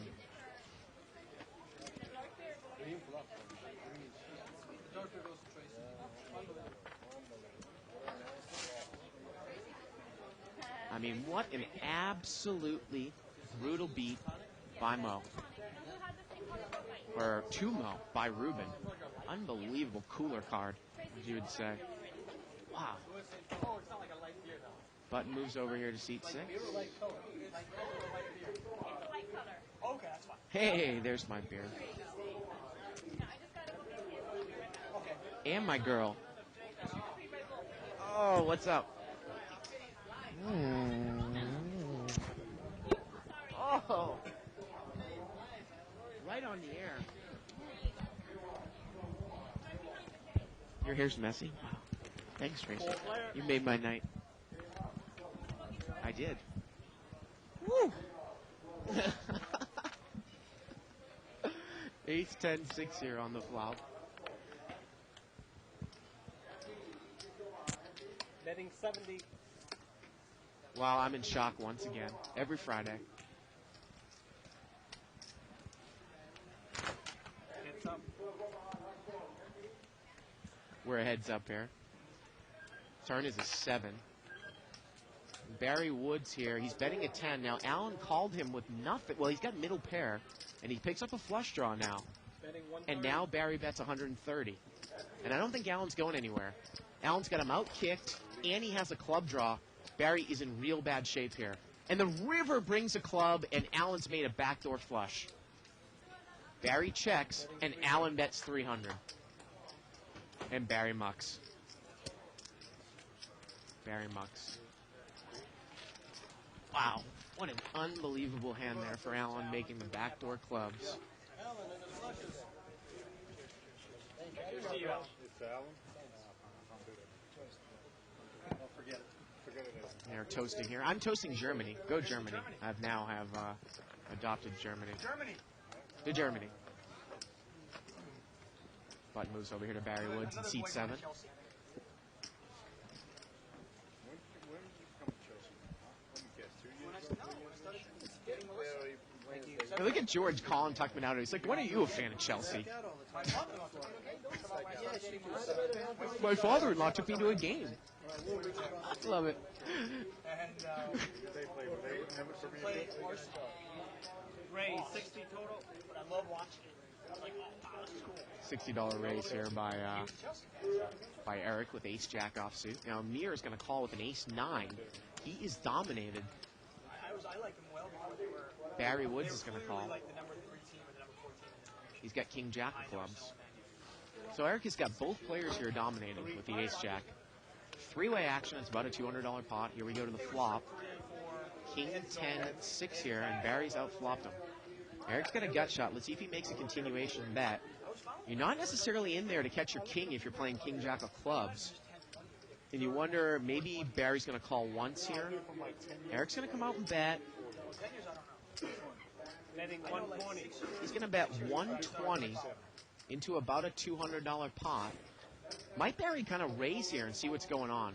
We talk about raising with a weakish hand to maybe control pot size. He's going to call. Now, Eric could catch an ace here or a queen. Well, the turn is a king, and I don't think Barry's going anywhere.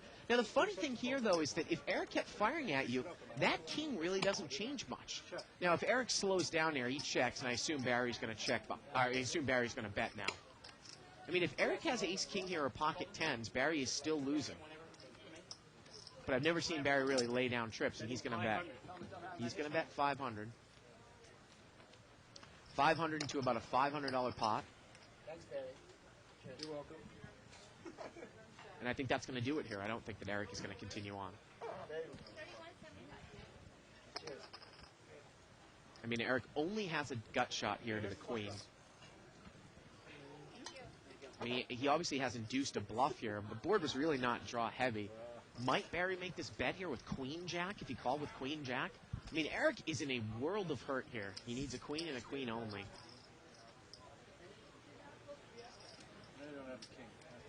And he is not going to get involved. You don't think I have a king? Nope. You don't think I have a king? Nope. It's all right. George takes it down.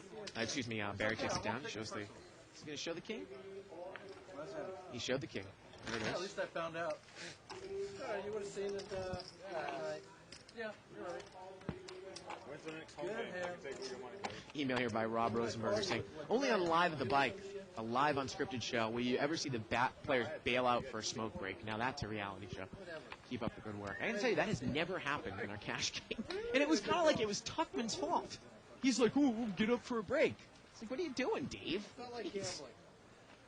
Dave's picked up Big Slick here in seat 6. Right, you ought to be happy I was in the game.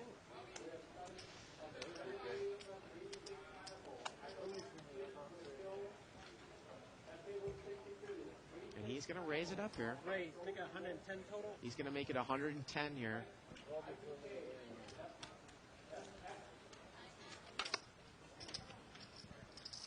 And I don't think he's going to get in the action, though. I mean, George has got queen 6. Amir's got deuce 7 of spades.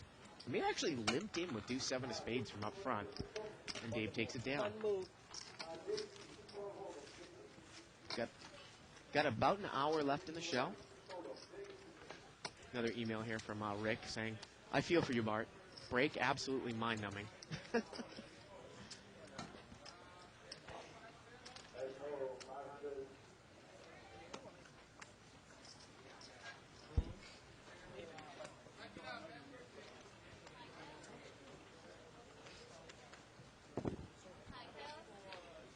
Button moves over here to Allen. Well, ace-king here for Kenny Wynn, and he just limped in.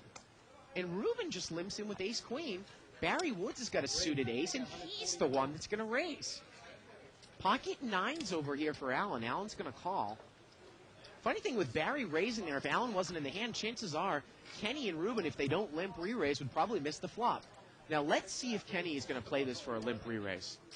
And George is going to call, which now means there's a lot of dead money in here. George has got pocket 7s.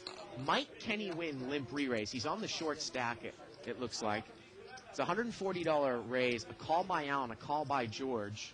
Let's see if Kenny's going to play a little push here.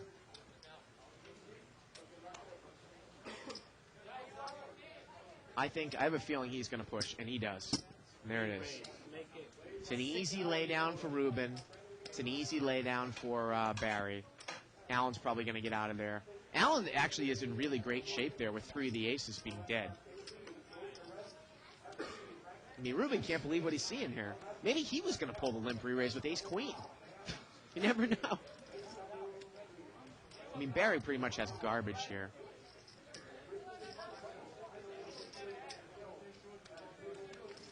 Now, is Allen going to get out of there? Or is Allen just going to shove with pocket 9s? I've seen Allen in this spot call all in with pocket deuces saying, well, I'm ahead of ace-queen. Pair is ahead. Problem for Allen, though, is that Kenny is only going to have ace-king maybe here 30% of the time in a higher pocket pair, higher than 9s the other 70% of the time. You're really only hoping for a coin flip. But from what we see out there, Allen's in great shape because 3 of the aces are dead.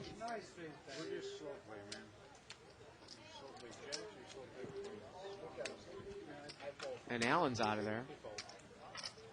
And I assume that that's going to get George out of there. And Kenny's going to pick himself up some dead money here.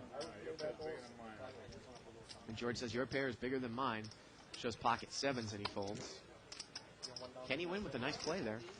Adjusting himself to the game. 9-6-6.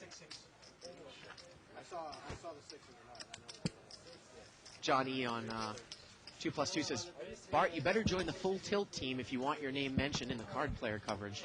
Well, that was funny. I heard a couple people say that Full Tilt is sponsoring that coverage, and it's very difficult to find anybody who's not on the Full Tilt team or people who are not in, let's say, the top 15 to follow anybody, right? Anybody can give me another site that does a better job? Because I went over to Poker Pages, and they weren't doing, I mean, I was looking for information about the 1,500 no limit and the 1,500 pot limit and the employees event. I just assumed that it was just mass chaos the first week there. Is there a site that is doing pretty good coverage of each event? Just in terms of giving up-to-date, just basically chip count stats. Maybe a couple of live update blogs. Because I really wasn't happy with, what Card Player gave me. Mo's going to raise it up here with Jack 10 offsuit. $10,000. And Ronnie McMillan said that they didn't mention him. He was actually one of the first people mentioned from the casino employees event because he took an early chip lead in the event. I wish I had something better. I'll call you. And I'm getting word that Mo has ordered 10,000 behind in chips. Maybe he's on tilt a little bit. Don't really see Mo on tilt all that much. Now you're 10,000 behind. No. Oh, when you Not yet. Alan? So you're still short. Other side, Aaron. Some of the seed from the watermelon. It's a watermelon. Yeah, watermelon seed. Yeah. Button moves over here to Eric in seat 2. Watermelon. No, here. He's got Other side, other side. I got it. It moved. It moved. Now it's right here. There it is, right there. What else? That is for the entertainment. I know I you're was waiting for the all in. Oh, We were hoping, yeah, you go all in. What happened? I was waiting for it too. I'm supposed to wait for a hand. If I had limped in, I would raise 40 total. You live in, I'm all in because I would have given that to you. Yeah, no, it's fine. what What kind of curly raise is that, Amir?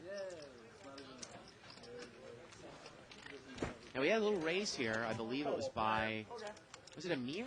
Ace-9 here out of the blind? I could not quite tell. Queen 9-6 here on the flop. Eric was the raiser. And Kenny called with Queen 5. Wow.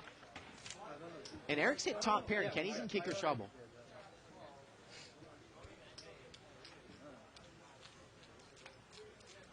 And Eric is going to lead here.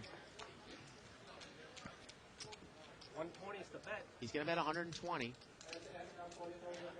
Kenny is in kicker trouble. I'm really surprised. I think Eric just kind of made a mini raise. And Kenny was already in there, and I think he just basically completed out of the big blind. I don't think he's going to get involved here with Queen 5. Or is he? It's a $120 bet here. Yeah, he's not going to get involved. Barry Woods has got a gut shot to the 10. He's got one overcard. 2 kings? No, just one so far. King, queen, good. You're going to need 2 more. Also a gut shot. And then I'll fill up. You got a king with a gut shot. King, jack. I got queen 5. Was it worth $40? Queen 5, yeah. I got queen 5. Yeah, Kenny said he had queen 5, but it was no good. Eric had the better queen. Turn was a 3. So the big blind's going to move to Dave. Dave is going to play one more orbit, and then I think he's going to join us. We haven't really seen him play much. Again, he just didn't take the card against Amir right off the bat. Cost him some money. He's down a few $100. I got too much. I got ace king in that one. Think about that. I can only be Huh? 50. No, but I think I flopped the ace, right? Ace on the flop on that end. The one that No. 8. 8. Okay. I got pocket I don't have 7. much left. If I got too much money, Well, Dave's got the good old queen deuce here on the blind. And Mo's going to raise it up here. 9-10 offsuit. He's all in here. Wow. 190 all in. Playing his chips he has now until he gets his 10,000 behind, we're getting word. And I don't think anyone can even call here. He's afraid of me. He waits for that folder. Dave's got queen deuce. Call him. I got lucky. And he is out of there. Dave was actually ahead in a board run there. Again, we're here live at the bike. We get an hour left in the show. We're playing 10-20, no limit on them. Brown chips are $10 chips. Whites are hundreds. Purples are 25s. We stream live cash games every Monday through Friday night, from 7 to 10 Pacific time. You can catch out a replay of the show starting 1 hour after the show's conclusion, up until 5 p.m. Pacific time the next day. You can also sign up for the archives. Go over and click on the on-demand banner, left-hand side of the screen. Check out some of our other features on the left-hand side of the screen. Video blog, new one was up today. Tuckman Under the Gun. Poker terminology, as seen on Live with the Bike. Go ahead. Just go ahead. Let's see. Go. See what happens. Let's see what happens. Change it up a little bit. Bet blind. 200. Heads up. 200. We're heads up here. Again, Barry against Dave. They do not chop. Dave does not chop. Jack 4-3. No, not yet. That's still exciting. Turns a 10. Now Dave's open-ended. And he's going to bet 30.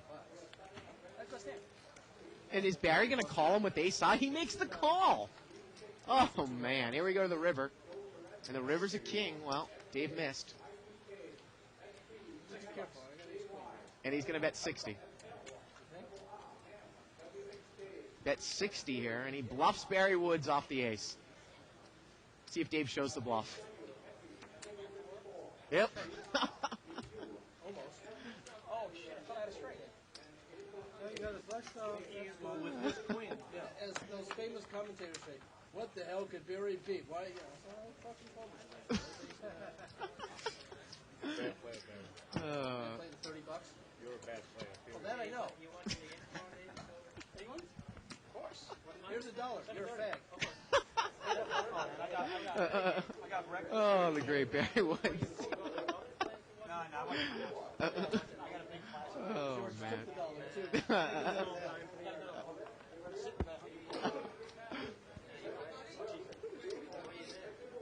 Don't I get one? Oh, Amir's got pocket sixes here. Give him a kiss, I'll give you one. Give him a kiss, I'll give you. There you go, fag.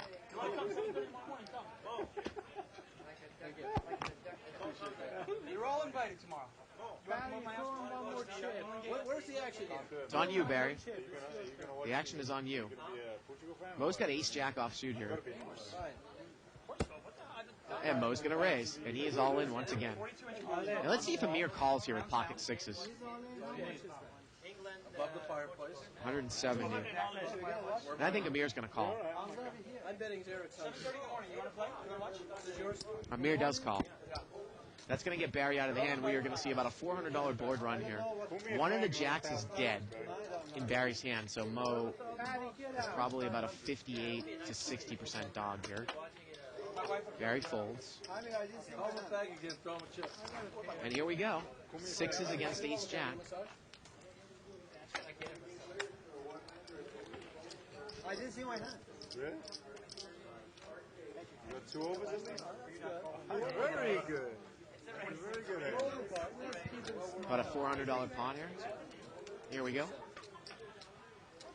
Oh, there it isn't. Pretty good flop here for Amir.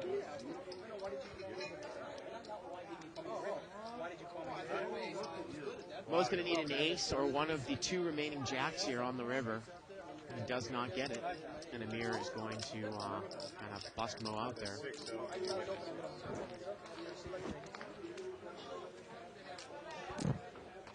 Thank you.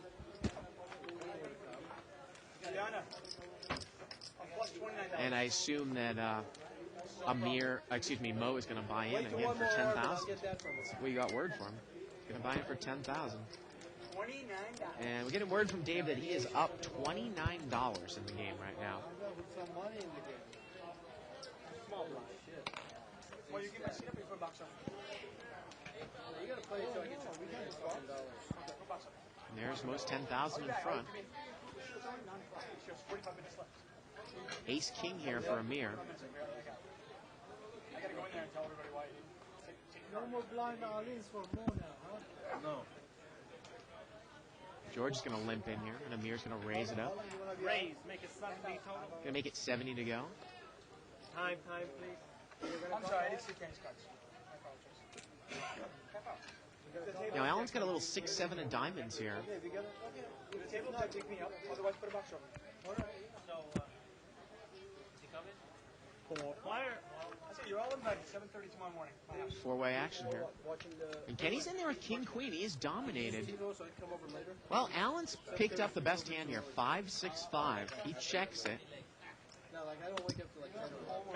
Well, excuse me, look at this. George is in the hand. I think he's got pocket sevens. We need to see his hand. Could not see that.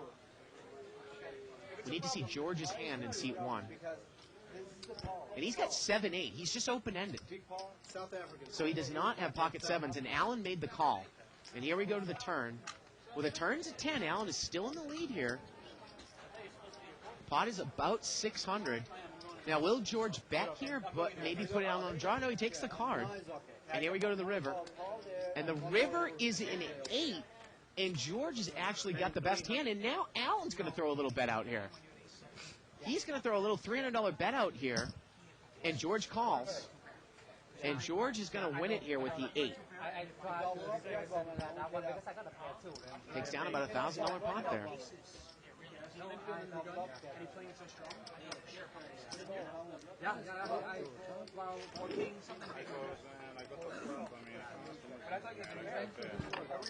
So Ruben has left the game. Kenny Wynn's going to move over to 5.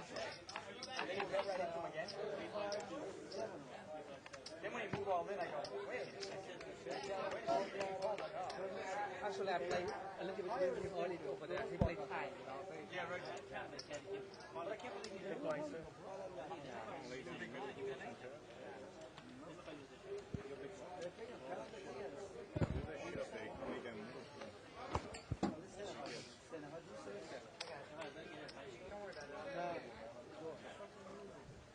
Button moves over here to Mo.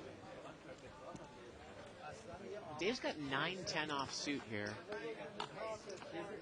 And it looks like he limped in. And Mo's going to raise. Make it 90 total. Going to raise it up to 90.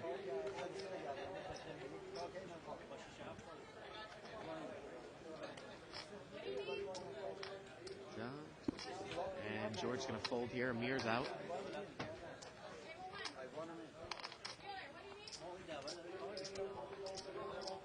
And Dave is not going to take that hand heads up against Mo. Mo is going to take it down here. 10,000 behind.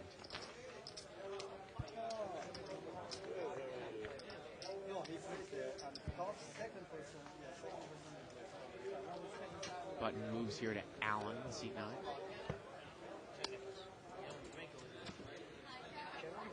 And looks like we got the seasoned turkey coming to the table here, Paul in seat 4, our seasoned pro. And we've actually seen Paul mix it up like at a table like this. He actually will play it somewhat laggy. It's interesting. See what kind of style he brings to this table tonight. He's right there. To your left. Kenny, he just moved. To do the poor guy in this. No, he did okay. He jumped up on Barry with the limp here. And Mo's going to raise it up again. Make it 70 total. Going to make it 70 to go, and Allen loves that weak ace. He calls with the ace 8.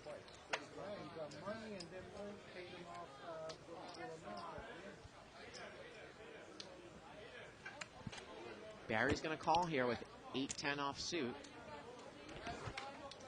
Three player. And we're going to see three-way action.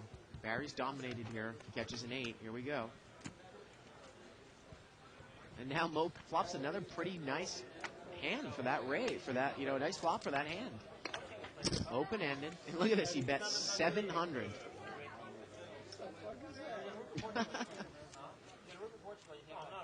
Everybody that comes to beginning on top. I want to watch a good game. Take back 600. David, yeah, big screen, right? 42-inch. I don't want to watch a game that's won by referees. I want to watch a good game. Like the Mo folds. game Excuse me, Barry folds and Mo takes it down. 7:30 in the morning. My wife wants to watch. I think Dave is going to pull the old box over his chips. He wants to stay in this game, so he's going to come back here for about 45 minutes. 7:30 tomorrow morning. Someone else is going to play over him, and then he's going to get back into the game. All your money. Projeto. And then Brazil. You still in? I thought you were there doing. Thank you, Chris H., for telling me to go to PokerStarsBlog.com. Hey, there's Jay Pajeto, Jay Siegel. No, I'm going to. PokerStarsBlog.com for some World Series of Poker information. I will take a look at that.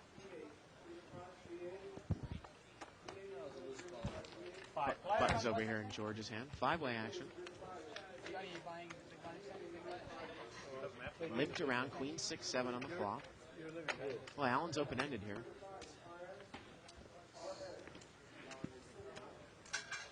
Betting 70. Eric is going to come out and bet 70. He's open-ended as well. He's got the bottom end of an open-ended straight draw. Barry's got top pair. He's going to call. I assume that Mo is not going to get involved now in this hand. Allen has got the top end of the open-ended straight draw. There are two diamonds. He makes the call. So here we go. It's about a $350 pot to the turn. The turn is an ace. Barry's still in the lead with a queen. Check. Check. Check. The river brings a jack, and Barry's going to win this one with queen 9 if someone doesn't bluff out at it. Well, Eric's going to bet here. I don't know if it makes a whole lot of sense unless he's got queen jack. Maybe he bets queen jack here. Maybe he's got king 10 of diamonds. He's going to bet 190, and I think Barry's going to call. He does. And Barry's going to take it down there with the queen. Well, there was a couple of things that didn't go right. And Paul, again, he has moved over to seat 5 now. What they were doing with Ted is they put him on the left. Well, there's a lot of big sports coming up. Tomorrow we've got Nadal against Agassi. Bright and early in the morning, Wimbledon game. Can't wait for that. I'm going to TiVo that, and I'm going to TiVo all the other morning games. Probably going to play a little on Full Tilt, the horse event. It's going to be a jolly old good time tomorrow. Nothing like playing poker online in a horse event, watching some soccer, some TiVo'd soccer, and some TiVo Wimbledon. God, I hope Nadal loses. Can only hope. I haven't checked out the line on that game. Oh, no, he's a great player. Or that line on that match. Yeah, they've been winning with a 4-4-2 formation. They decided to play Limp here, my Allen, ace-8 off suit. You know he's not going to get anybody out of you, boy. Exactly. And I've tightened up, so he's not getting anybody. Three player. Three-way action here, limped around. 8-5 deuce here on the flop. Allen's got ace-8. And he's going to bet out. That's 120.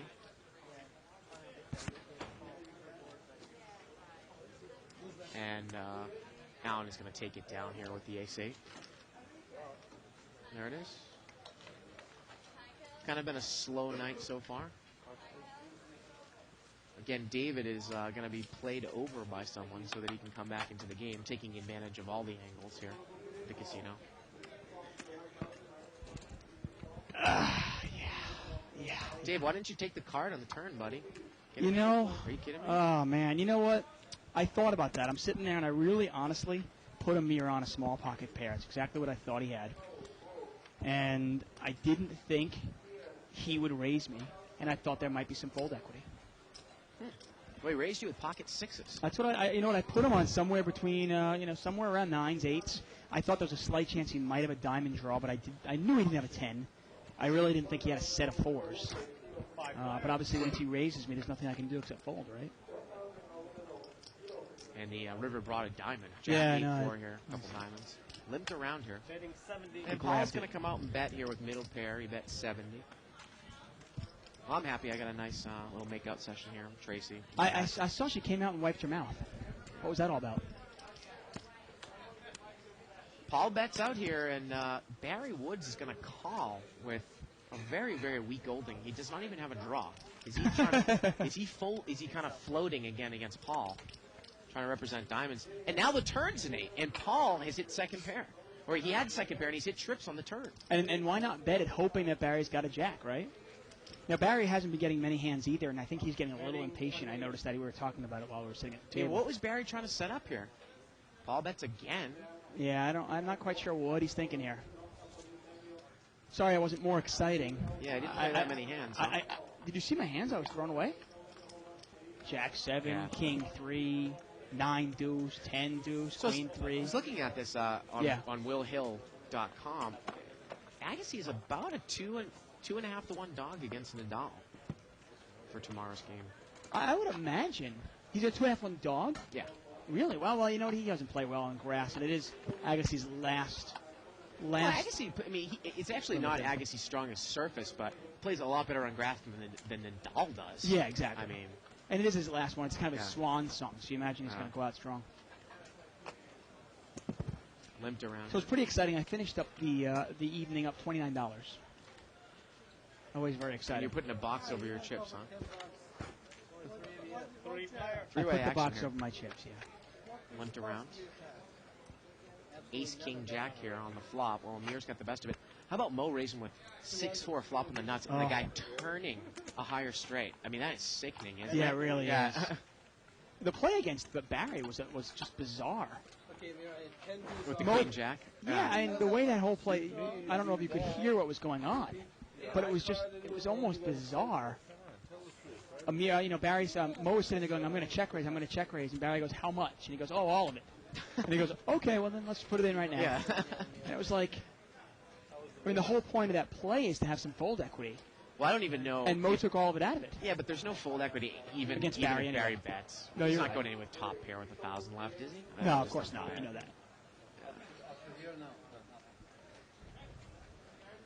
Yeah, it's one of those things, obviously, and I'm going to write about it, but it's always one of those things, when you have a big draw on a turn and you put your opponent on a certain hand, there's always a question of, do you take the free card or do you bet? And we always talk about it on the show, and obviously it's something that when you're playing in a game, you've got to deal with on a daily basis. Deuce 3-4 here on the flop. Limped around here. Well, open-ended for Mo, and he's going to bet it. Betting 80. He bets 80 here. From up front. Well, against a player like Amir, who definitely, I've seen him check raise with nothing. He's kind of like the Hollywood Russ type. You might take the card, but against a predictable player like Allen, Right. who will never check raise you unless they have a 10, and there is fold equity if you bet real hard. I just think that maybe you picked the wrong player to do that. Because remember, Amir really likes to mix it up with you and Mo. He loves to mix it I up. mean, he might do that with a smaller flush draw. The only thing... I mean, I wouldn't be surprised if he just did it as a bluff. Right. I will say one thing with Amir, okay? And Amir watches the show, but I'm going to say it anyway.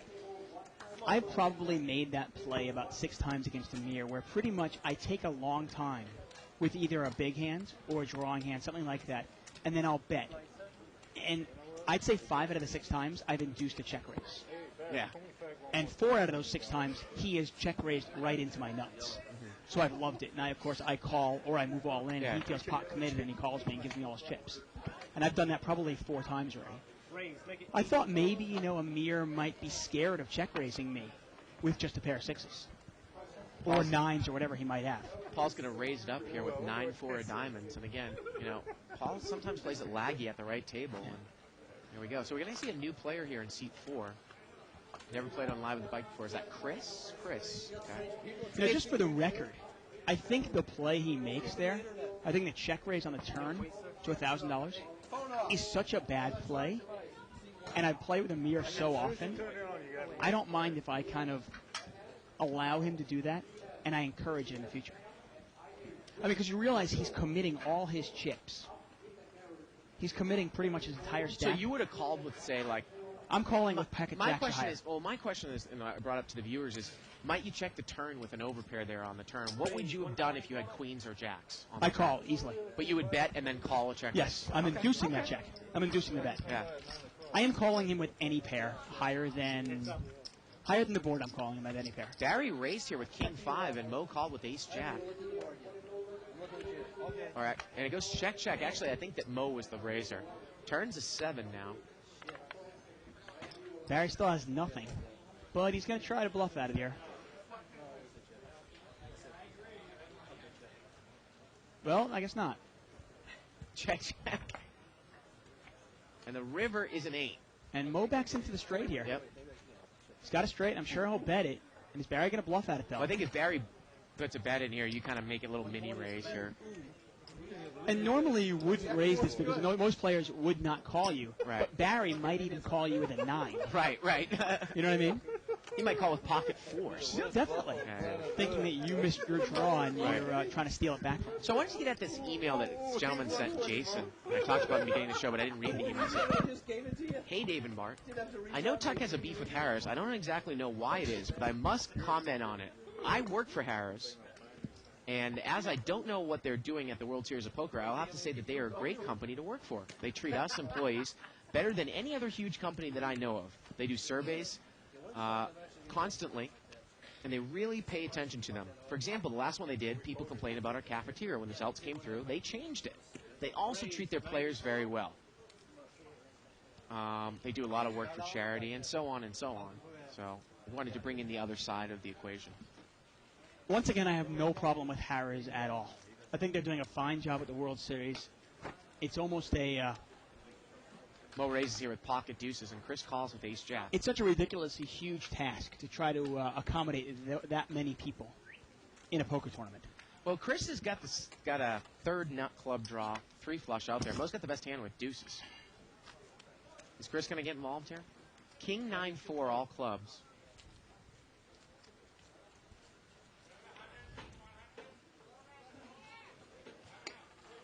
I don't know how you can continue on here, Dave. No, it's really difficult. Obviously, with if you have the ace of clubs, obviously you can make a move on it. But without the ace of clubs, with only the jack of clubs, you're not sure. Is Mo betting the ace of clubs? Does Mo have a real hand? Who knows? One thing else to touch on, obviously, it's always interesting to play in the game and then come back and then talk about it. Obviously, I didn't get many hands to talk about. I always want more hands. I'm like, come on, put the rig deck in so I can play some hands. Just wasn't getting much. And at this kind of table, which I really feel there's a lot of calling stations. You've got Barry Woods to my left. You've got Allen in the game. You know, you've got Amir in the game. And I thought the competition was weak enough and such, and calling station enough, where I'm really going to wait for big hands and get paid off and make sure I'm betting for value. Well, I was saying to the viewers earlier, Barry Woods, I mean, he was just making epic laydowns pre-flop, like ace-9 offsuit to a $120 raise. For him, Yeah, that's a big laydown. Yeah, yeah. And you know, obviously I give Barry a lot of crap. I actually like his game. But at this kind of table, obviously, I thought I really need to adjust my game. You're not going to try to run this table over. Limped Unless you want around to lose a lot of money. And you see Mo trying to run this table over. And what's he down, 3,000 for the night already? Mo obviously not adjusting to the game. Limped around, checked around, 7-way action here. Go to the flop. Oh, 9-3-3. Everybody misses here. Ace high is still good. Ace 8, actually. Kind of a slowish night, though, huh? Not much action in the game. Yeah, not a whole lot of action. Checked around. Now, it's funny, that was an interesting hand between Kenny Wynn and Ruben in seat 5, when Ruben had pocket 10s and Kenny Wynn had just a top pair with top kicker, ace 7. Yeah. I completely misread that. I really thought Ruben had pocket aces, and I thought that Kenny Wynn had flopped 2 pair in the big lines. Somehow got lucky and got seen. That's a huge overcommit with pocket 10s, I thought. I thought both ways. Then again, Kenny re-raising. But, you know, Kenny's got to realize that maybe Ruben is not familiar with him. I mean, Yeah. Kenny might be able to make that play against you or me, and we fold kings or aces. I throw away aces easily in that hand against him. But, you know, Ruben, you know, he plays a lot of tournaments. I don't think he's necessarily that familiar with Kenny Wynn. Yeah, the way I thought Ruben played it, he had limped in under the gun with 10s, and I really thought the way he was playing the hand, I thought he had aces, and he wasn't going to go anywhere. And I really thought Kenny Winnett had 2 pair. I mean, he bet, got raised, re-raised, then got called, and then led into him on the turn. I mean, I couldn't believe that Kenny only had A7. I was shocked. And I'm sure a lot of people have talked about, and here's more here. Steve wondering here, I missed yesterday's show. What was Dave pissed at Harris about? Once again, I'm not really pissed at them. Like I said, I think they're doing a great job with what they've got. King, Queen, 5 here. This was limped around. Barry with the best hand, and he's going to check it. He's got no kicker, and he's going to see what happens. And is Amir going to take a shot at it? No, they're going to see a free card. It turns to 9. Changes nothing. Barry's still at the lead here, and he'll probably put a little money in. Tosses $100 in there, and that should be enough to take it down. My only thing with Harris is, unlike any other casino you go to, whether you go to the Bellagio or whether you go to the Bicycle Casino or whether you go to Borgata, very rarely are any of these casinos getting extra benefits from holding a tournament. And what I mean by extra benefits, they're not getting endorsements, they're not getting ESPN TV coverage and so forth, where they're making hundreds of millions of dollars before the tournament series even starts. Not to mention, obviously, all those booths. If you go to the World Series and you walk through the convention area, you'll see booths that are paying, and I'm talking about those booths where you see like Absolute Poker there. They're paying $20,000 a pop just to be there for 3 weeks. Harris is not giving any of that back to the player. And the only reason they're making the money is because of us, the players. And I really feel like they should be giving something back to the players. I think it's unfair. In contrary, I mean, they're actually taking out, they're still taking out of a $10,000 event, they're still taking out 6% from each person. $3,000 event, they're taking out 8%. $1,000 event, they're taking out 9% from each person. Pocket kings for Barry, and he's going to check it. Check blind here, Queen 10 deuce. And Mo's not going to bet it. We saw this earlier. Mo's just not betting it, and Barry's going to throw some money in there, and I'm sure Barry's going to bet it, and Mo's going to fold. And Barry gets no action on his damn kings again. Be happy you don't get any action. If you get action, you might lose. Anyway, so that's my only beef with them. I just feel like they should be paying the players back a little bit. Give something back to the people that are making this possible. Because without us, without the poker player, there is no World Series of Poker. You know, and back in the 70s, there was 25 people there. Today, there's 2,500 or even 8,000 in the main event probably this year. And it's only possible because of us. And I'd like to see Harrows give a little bit more back to us. Hey, that's just my 2 cents. But having said that, I do think they're doing a great job accommodating thousands and thousands and thousands of poker players. Button moves over to Barry Woods in seat 7. Limped around here. Money in here? No. Oh, yeah, fine. What do we got in here? 2,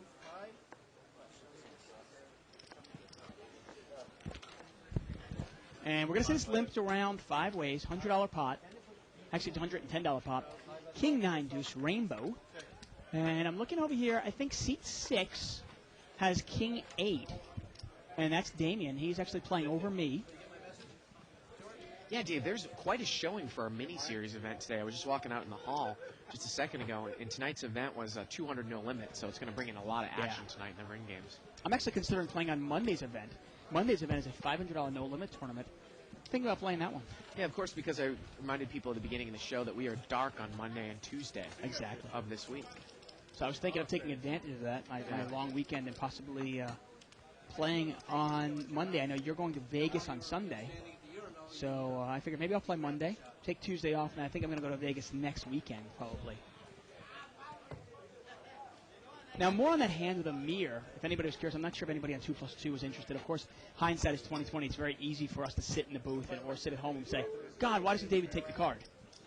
But on the same hand... Jive Dabson actually chimed in. Yeah. Part of the reason we always talk about it, it's always hindsight's 20/20, and it's really easy to say, take the card. Get a raise here from seat number 2. Eric's going to make it. Eric's been really making small raises. I love Eric in this game because his raises are so tiny. Yeah. And now, Chris, who's playing short, he's going to re-raise. I mean, Eric's raising it to 60. It's just really not enough, Dave. I mean, I kept waiting for a hand. I was waiting for Eric to raise to 16. I was waiting for 7-8 suited on the button. I just never got it. I kept getting Queen 3 or something we like that. haven't seen him have aces or kings yet, so I wanted to know if he would bring it in for 60 with those hands as well, but... he's brought it in with 9s here. It's a pretty easy laydown, though, right now, isn't it? Got to re-raise the $200 more by The Chris. problem is, though, is that, Chris, maybe he doesn't know that Eric, this is his standard raise. Maybe Chris makes this move with ace-queen because he thinks the raise is kind of a bullshit raise. Hey, you from up could front. think that, exactly. Eric's in real trouble here. Yeah, it's and a tough hand. Amir has just been playing. He hasn't really been shown down, Dave, but he's just been playing all kinds of hands out of position. I got to tell you, Amir's a great guy. He's very nice. I love him in this game. I absolutely love him in this game. We're heads up here, 9s against jacks. Well, 10-8-5 here on the flop. Tough flop for 9s here. It actually is not a great flop for jacks either. You got to realize you can't beat 10s, you can't beat 8s now. And obviously you can't beat a higher overpair. Right, if Eric had bet and decided just to smooth call you with queens, kings, or aces, there's actually not much you can beat here with jacks. It's a $500 pot here. Yeah, pretty much the only thing you're beating is 9, 7s, ace, king, or ace, queen, right? But Chris has bought in pretty short. He's only got about $700 left. I think it's all going in. And you can tell he's fresh from the tournament, can't you tell? Yeah, he moves it in. You can kind of tell that this guy just played the tournament. Buys in short. I always find it interesting, all these guys don't know, they'll sit in the 500 game and they think it's like a 500 max game or 510 game. Right. It's always like that. Obviously, if you walk into a casino, you want to make sure you know what to play. Now, I'm gonna ask you this. Now, obviously, knowing what Amir had and knowing what I had, it's very easy for everybody to say, Dave, take the card. If an ace falls, a jack falls, or a diamond falls, you're good. But let me ask you this. Let's say Amir had a diamond draw also, a smaller diamond draw, right? And the river's a blank, and now Amir throws $300 into the river, into the pot. Now I've induced that bluff, and is my hand strong enough to call that bluff? Right. Well, you got to look at it again, normally a normal player that is not that strong, if they have pocket sexes on the river, would check it to you anyways, maybe trying to induce you to have a bluff on you. Of course. So if he bets there, I don't think he's betting with 6s. He's only betting with a monster like a 10 or nothing. We always talk about betting the river. So he either has a 10 or nothing. Yeah. But in your case, I think your hand was almost a little bit too good to actually get bet off of by and a small that's pocket sometimes pair. the danger with, we always talk about raising with your draws or betting with your draws. Sometimes the danger with raising with your draws or betting with your draw is you give your opponent an opportunity to raise you off your draw. And obviously that was the mistake I made there. Look at this, Mo has raised it with ace-5. And George is smooth call to jacks. Yeah. Well, yeah, that's a bad flop for jacks here. That's an awful flop for jacks. And this will probably go check, bet, fold. Just a really light, Mo's gonna bet half the pot here. Well, I think Mo knows George isn't gonna call him unless he's probably got a king. Yeah. Doesn't want to commit too much there. Mo takes it down. I know Mo is really mixing it up. I really expected Mo to mix it up tonight without Mike here. And at this table, I actually think it's a mistake. I really do. I think there's just too many calling stations at this table. That's why I saw you actually limp in with 5, 6 of hearts on the button. A hand that sometimes you'll raise with on the button. Right? Yes, definitely. Yeah. And I was raising all my big, like ace jack suited, ace queen suited in position. 110. And Paul's got pocket queens. He's going to make it 110 to go. Barry makes a quick call here with jack 9 of diamonds. Alan's got lower diamonds. He's got 6, 7 of diamonds. And, let's look at Amir's hand. Ace 9 offsuit. Is he going to call here? Oh, he's not. Okay. No, okay. Yeah. What do you call with ace 10 offsuit? I don't know. He's got a lot of respect for Paul's game, so you wonder. Jack 8-4 here. Is Barry going to get involved? Yeah, I was going to say. Paul bets. Against Paul, is that really a hand you want to get involved with? Well, Barry's just not going to lay it down, Dave. But you got to play the player here. He's going to raise it right away. Well, that's not necessarily a bad play with Jack 9. Now let's see what he does, though. Not at all. Yeah. Paul has got to be a little bit aware that if he re-raises, he's in trouble. He might check call and then actually put out, say, a $500 bet on the turn, kind of controlling the pot. So Barry's bet 700. He's raised it up 700 here. At the same time, you don't want to give Barry a free draw if Barry was raising on the come, say spades or 9-10 suited. And Paul calls, and this pot is quickly $1,300. There we go to the turn. Well, the turn's at 3. Question is, does Barry think his hand's good? Does he think Paul's on a flush draw? What is Barry going to do here? And look at this. Paul leads out 1,000. I was going to say, I like the play there. To check, call, play, safe cut on the turn. Okay, I'm not going to give him a free draw just in case he has, say, ace-jack, king-jack, or a spade draw, or a straight draw. 3 of hearts on the turn. And Barry's got to know here. Is Paul naming his price, or at the same time might be here? Do you really want to go to a war with a hand as weak as Jack 9? Barry obviously can only win this hand with a jack or a 9. Pot is about $2,700. It's $1,000 for Barry to call. I think it's almost obvious that Barry's probably not on a spade draw. He has a jack by his mannerisms. Right. And Well, Barry doesn't usually raise on the come. He's usually raising with top pair. But I don't think Barry's going to fold a spade draw either. No, probably not. Probably not. He's deep enough that he covers Paul. Why not? Got about 20 minutes left in the show. You know, it's funny. You and I actually always talk about, raising or betting your draw right on the flop. And then when you get checked to, we always talk about, do you want to, at that point, bet and try to take it down? Or do you then take the free card? Right.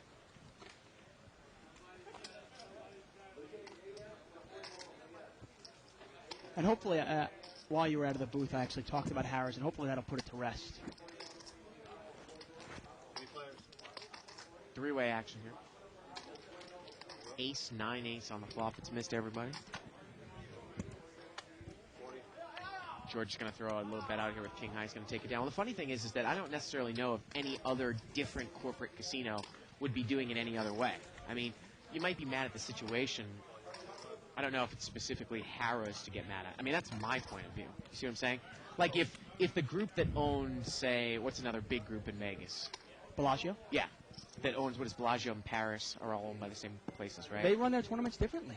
Their juice is less, and they're not making any corporate money from, say, ESPN. Yeah, but if they had the World Series of Poker, they would, though. That's my point. So it's like, if you put the exact situation of what Harrah's has for the World Series of Poker in some other corporate conglomeration casino's hands, I think it's run the same way. Maybe it would be in another corporate type atmosphere. I obviously I can't tell you. I don't know. Well, Eric had ace king, but he didn't play it because he was away from the table. Jack 8-6 here on the flop. Gets limped around, or gets checked around to Amir. Amir's going to throw a bet out here with 8-5. And Chris is going to make a call with second pair, queen 8. Wow. And the turn is an 8. That's the case 8. We've got queen 8 and 8-5 in the hand. Oh, wow. Yeah, and I think Chris is going to double through here.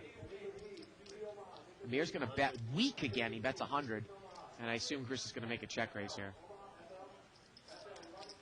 And when Chris check raises this, what does Amir got to start thinking about? You got to start thinking about what would this guy raise with? Was he raised with just a hand like ace jack or king jack or queen jack or even jack 10? Makes it 200 more. Pot is now about 600, 200 to call, and Amir's going to put him in. And I think that for Chris, this is an easy call with his stack size. And Amir's going to need a 5 to win this pot, a 6 or a jack to chop it up, and that's it. I don't know if I'm really all that scared here if I got queen 8. I mean, the only thing I'm scared of is a set of 6s because I beat any other 8, and there's no straight out there. He's not deep enough. Yeah. You got to call this. But I mean, there's no straight out there either. Yeah. The only thing I'm worried that he can beat me with is a set of 6s probably. The river's a king, and queen is going to play Yeah, queen here. plays here, I was going to say. The board needs the pair or a 5 needed to come for Chris to lose that. Yeah. The queen will play. Just remember, Amir, if you run the hand back in your head, you're probably going to raise with pocket jacks. If he has an 8, you probably have him out kicked unless he's got 6-8. I mean, or that's a ace hand. 8. Yeah, 6-8 or ace 8. 6-8 is a hand that you might bet the flop with. Ace 8 you would bet also. Those are the two hands that beat you, or a set of 6s, obviously. Right. And you know what? If he's got you beat, he's got you beat. What are you going to do? Yeah. Pretty exciting there. I like I said, I finished up $29. So I was in there for about, what, 2 hours? You know the hand that when Alan was saying, I bet no one can predict what I had. The hand that you picked up the nut flush draw again with the ace queen of hearts? Yes. He laid down pocket 8s.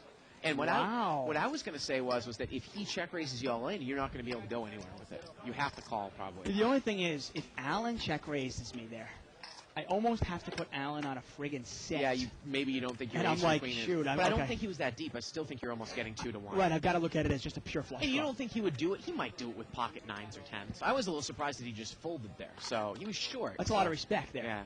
Yeah. That he gave me. Obviously, I've got a big draw. I'm probably not going to throw it away. But against Alan, specifically Alan, Yeah. I've really got to think that my overcards aren't good. Yeah. But in that case, they were. So.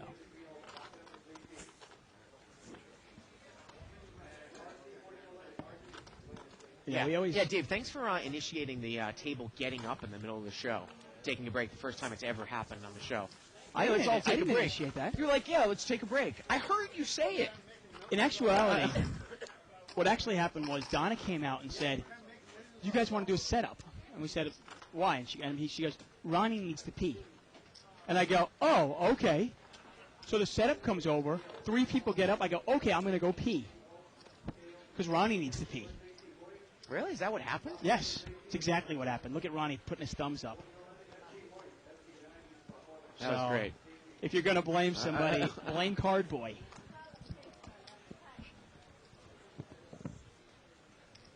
Obviously, Bart and I are always going to try to play in this game once in a while. Bart's next up now.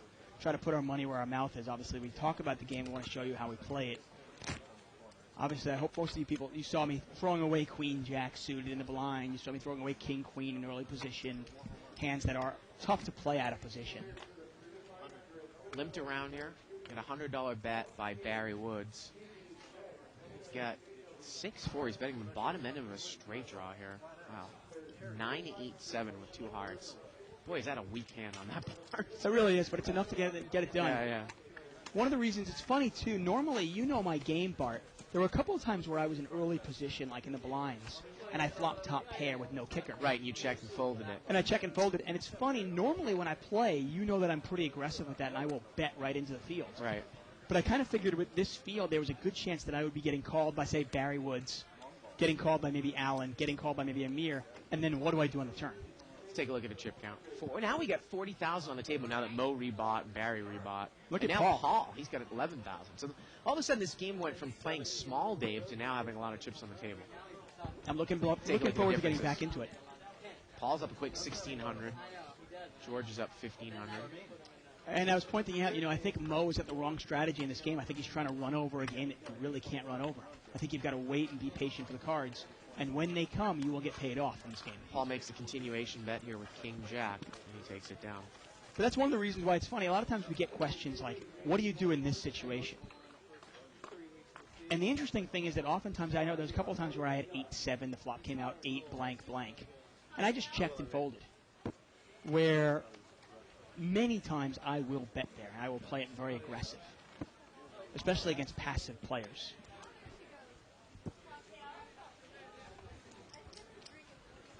Against calling stations, though, I think you really need to adjust your play and wait for bigger hands, or at least better position.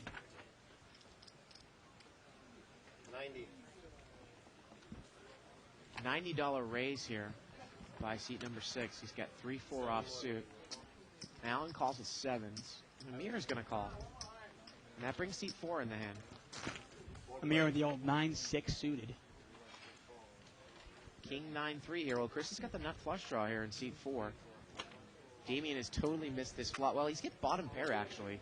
Chris has only been in the game for 25 minutes, and the deck has hit him right in the face. I mean, hand after hand after hand. Amir's got middle pair, and Chris is going to bet the nut flush draw. He bets 200. You like the play. You got to like the bet with the draw. Wow, is Damien going to call here? Well, he's going to raise. This guy is just a tournament guy, man. I played with him a bunch. Yeah, he really is. Yeah, he really is. The game is actually very good right now. Really a very good game. It's 300 more here. Let's see what Chris is going to do. I mean, if you were watching this game and you were going to sit in this game, Bart, is there a player in the game that really scares you? Not really. Turns a jack. Well, let's see if Damien can continue to bet here.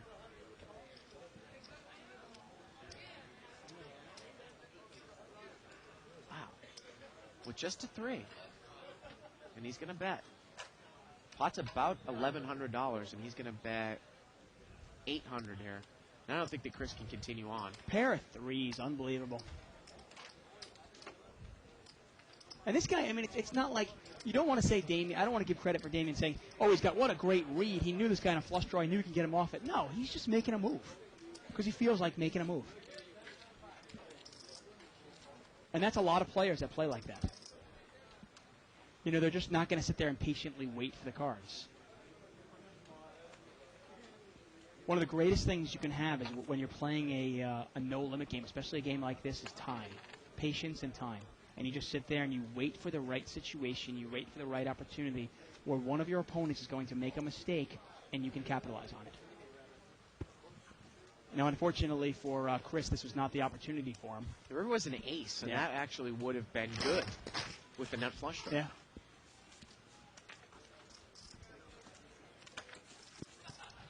It's funny, when you bet into a board like that and you get raised, you think you might be able to semi-bluff by coming back over the top thinking that one of your overcards is good, but when the guy raises you on that board, you almost got to think he's got ace-king, right? Or a set of kings or aces. You think so. The only thing that's interesting, though, is he's in a cutoff seat, right? And he did not raise pre-flop. He did raise pre-flop. Oh, he did with Yeah. 3-4. Okay, Yeah. then I was mistaken. He did. Yeah. Well, in that case, yeah, you almost have to put him on Yeah. ace-king. He could even have pocket aces or a set of kings, like you said. Pocket queens here for Barry Woods in the cutoff. You got to get him credit for a big hand there. Yeah. C4 raises it up here with ace-10. Makes it 70. I have a feeling Barry's going to repop this one here.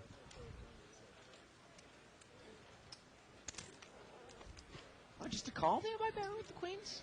He just called. It's his new thing. Really, he always re-raises me with jacks. Yeah, but his new thing actually is he will re-raise with jacks. His new thing is with queens, kings, and aces. He likes the smooth call and play it tricky. Yeah, it's a new thing Barry does.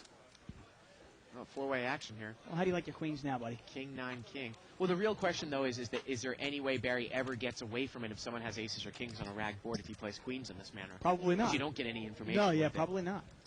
And now George is going to come out and bet on the 9. He bets 200. And all you can do here is really call, and he does. And at this point, if you're George, you got to hate your hand because what is Barry calling you with? Ugh. Well, now he picks up spades, though. And he's going to come out and bet again. Wow. That's a horrible card for Barry. Really is.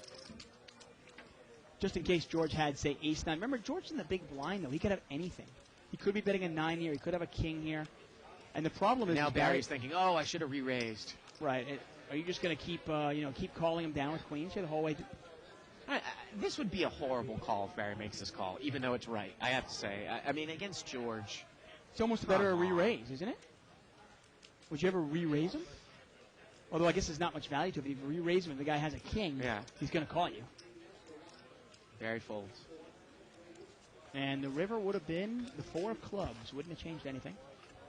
So again, I find it interesting that, you say, well, now Barry smooth calls with queens, kings, or aces. But will he lose his whole stack, though, if he does it that way? Well, you got to wonder. Yeah. I mean, can he properly recognize that if he smooth calls a guy with aces, and the board at the end contains a king and a queen in it, and the guy has bet real hard, is he going to go broke?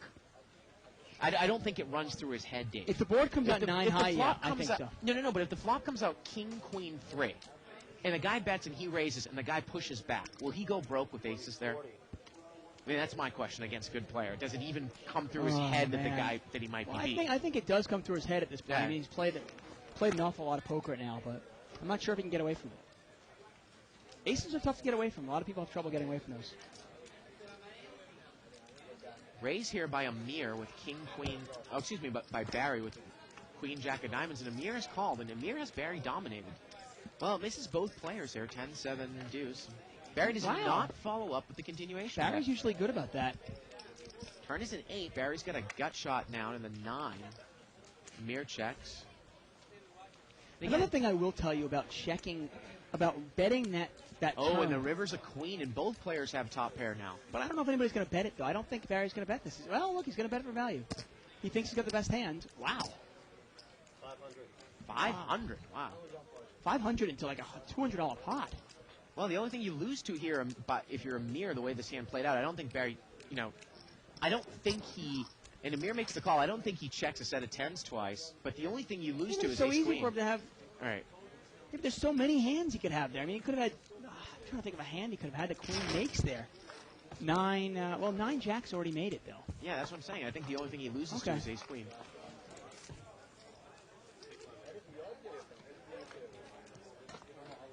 Button moves over here to seat 1 and George Giorgio. And there's John Datsun saying, how big a swing was that when Tuchman reopened the betting on a draw and got bet off the hand? Obviously a big swing, although you wonder if I check behind, what is Amir really going to do? Well, what is he going to do on the river? He's probably going to check to me. I'm going to bet for value, and maybe he pays me off. Then there was another question that was running through my head. Wow, look at this. Paul's got pocket aces here. Barry calls with king jack off suit. Now, did Paul limp in? No, Paul raised, right? He did raise. Okay, so he made it 110 or 120? 110.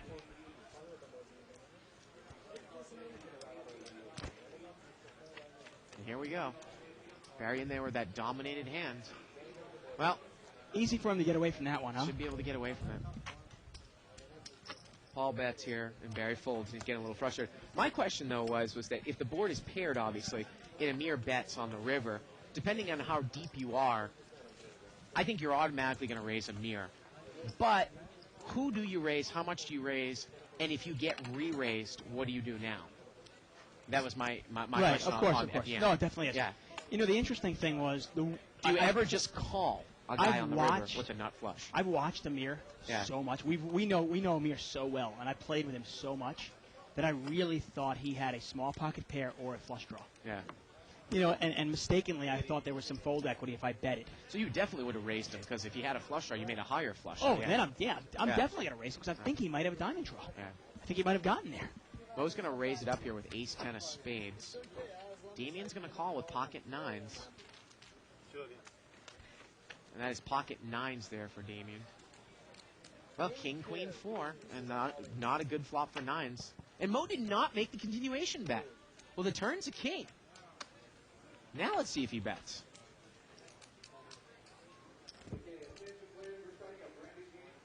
He bets 150 now. Is Damien going to continue on with nines? He checked it twice.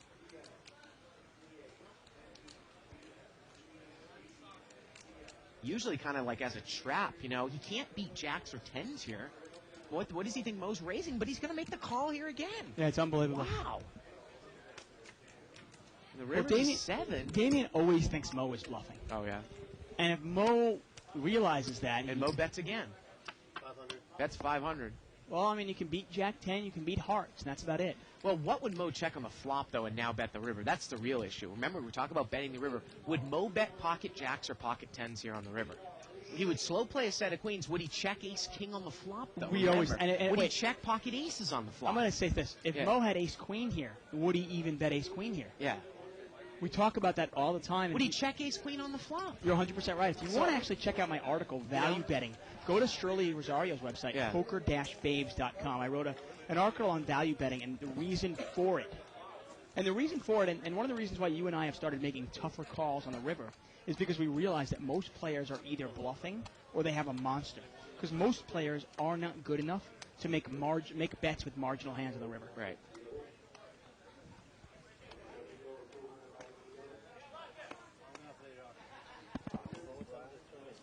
My whole point with Harris, by the way, was simply, I mean, obviously, I know corporate world, I know everybody else would probably do the same thing. I just feel like I wish they would give more to the player. Give more back to the player. Oh, you're such a humanitarian, man. I don't know, something along the lines of, I mean, you realize if you buy your seat into the main event, they give you a $10 coupon for food. That's it. Give a friggin' free room for somebody. I don't know. I mean, they're making millions and millions of dollars off of this. Do they really need to, like, gouge the consumer for an extra 6%? We had a raise here by Eric with pocket fives. He made it 70. Four-way action here. About a $300 pot. Jack 7-9 on the flop. Well, George has got middle pair here. Yeah, he's got the best hands. Nobody else has got much of anything. George has actually got a gut shot straight draw as well. He can catch a 10 to hit the straight. And it checks around. Well, you know what? If you're George now, you got to know you're good. And Mo has picked up a diamond draw. You think Mo might bet it? Yeah, Mo is going to bet the pot here. Now, if you're George, would you ever raise this up, or might you just smooth call? Or would you fold? Yeah, obviously, that's an option. Yeah. I mean, would Mo really check a jack there in an early position? Not even early, kind of middle-ish position. Well, he was the first one to act, though, He on the was. street. Yes, he definitely was. Mo's usually pretty good about betting his hand, though. He's got Jack 10. Remember, he voluntarily entered the pot in kind of earliest position, right? What would he be in there with? Yeah, it's tough to put him on King 6, I got to tell you that. Oh, that's for sure. Mo is definitely mixing it up a little bit. Obviously, we see Mo playing a completely different game when Mike is not in the game. We have 10,000 seat here free. If you play here, only you And I think George's instincts, I think he knows he's good. So what is he going to do, though? 10,000 seats. I heard that George was giving you a little bit of rib about how you became a Chelsea fan as well. Well, he just assumed that I only been a Chelsea fan for 2 years, and then I told him, no, actually, my father-in-law took me to a game about 6.5 years ago, and he was like, oh, really? I was like, yeah. They weren't very good at all then. George is not going to get involved. He did have 2 players yet to act behind him. And Mo takes it down. Nice semi-bluff by Mo. 6 years ago? You mean when they made the Champions League tournament? 5 years ago, whatever it was. 5 years ago, when they were, I want to say they were like top 5 now. Oh, no, last 10 definitely. years. But they haven't dominated it. I'll put it this way. Until last year was their first Premiership championship. Yeah. In 50 years. This is going to be the last hand of the night? They've always been good, obviously, but. No, Sheffield's Wednesday, huh? Right. So I'm curious, before we end the show, I'm actually curious, I want to ask you on the show. You saw Amir's card, so it's really easy for you. Mm-hmm. Do you really say, honestly, you take the card? Yeah, I would have taken the card. Yeah, okay. Yeah. I might have taken the card even if I had an overpair if I was deep, too.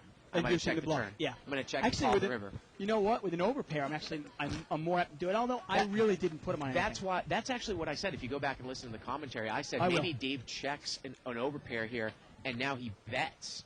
So this maybe makes Amir think that he doesn't have anything. Right. Yeah. Queen, Jack, Queen here. Checked around. One of the things we love about poker, obviously, and this show, and when you have a poker buddy, you can always bounce ideas off each other. And when one of us screws up, we can kind of talk about it. Turn is an 8. And Paul has checked King, Jack twice here, and the river is a Queen. Let's see if he's get comfortable now throwing some money in. Yeah, he's going to toss it a little. Bets 50. And is Chris going to... Well, Damien's got the same hand. He calls. Oh, okay. I was looking at it. I'm looking at his hand there. And this will get chopped up. And you know what? The way this night was, I could tell from being in the game, kind of like kissing your sister. It's kind of apropos for the night to end with a chop, huh? Yeah. That's going to do it for us tonight. Again, we are going to be dark on Monday and Tuesday of next week. Dave will be back here on Wednesday for our big whale game with some sort of guest commentator. I've got a couple of great commentators lined up. We'll be running some reruns on Monday and Tuesday of some past shows. So for Dave Tuckman, I'm Bart Hanson. Good night, everybody, from Live at the Bike.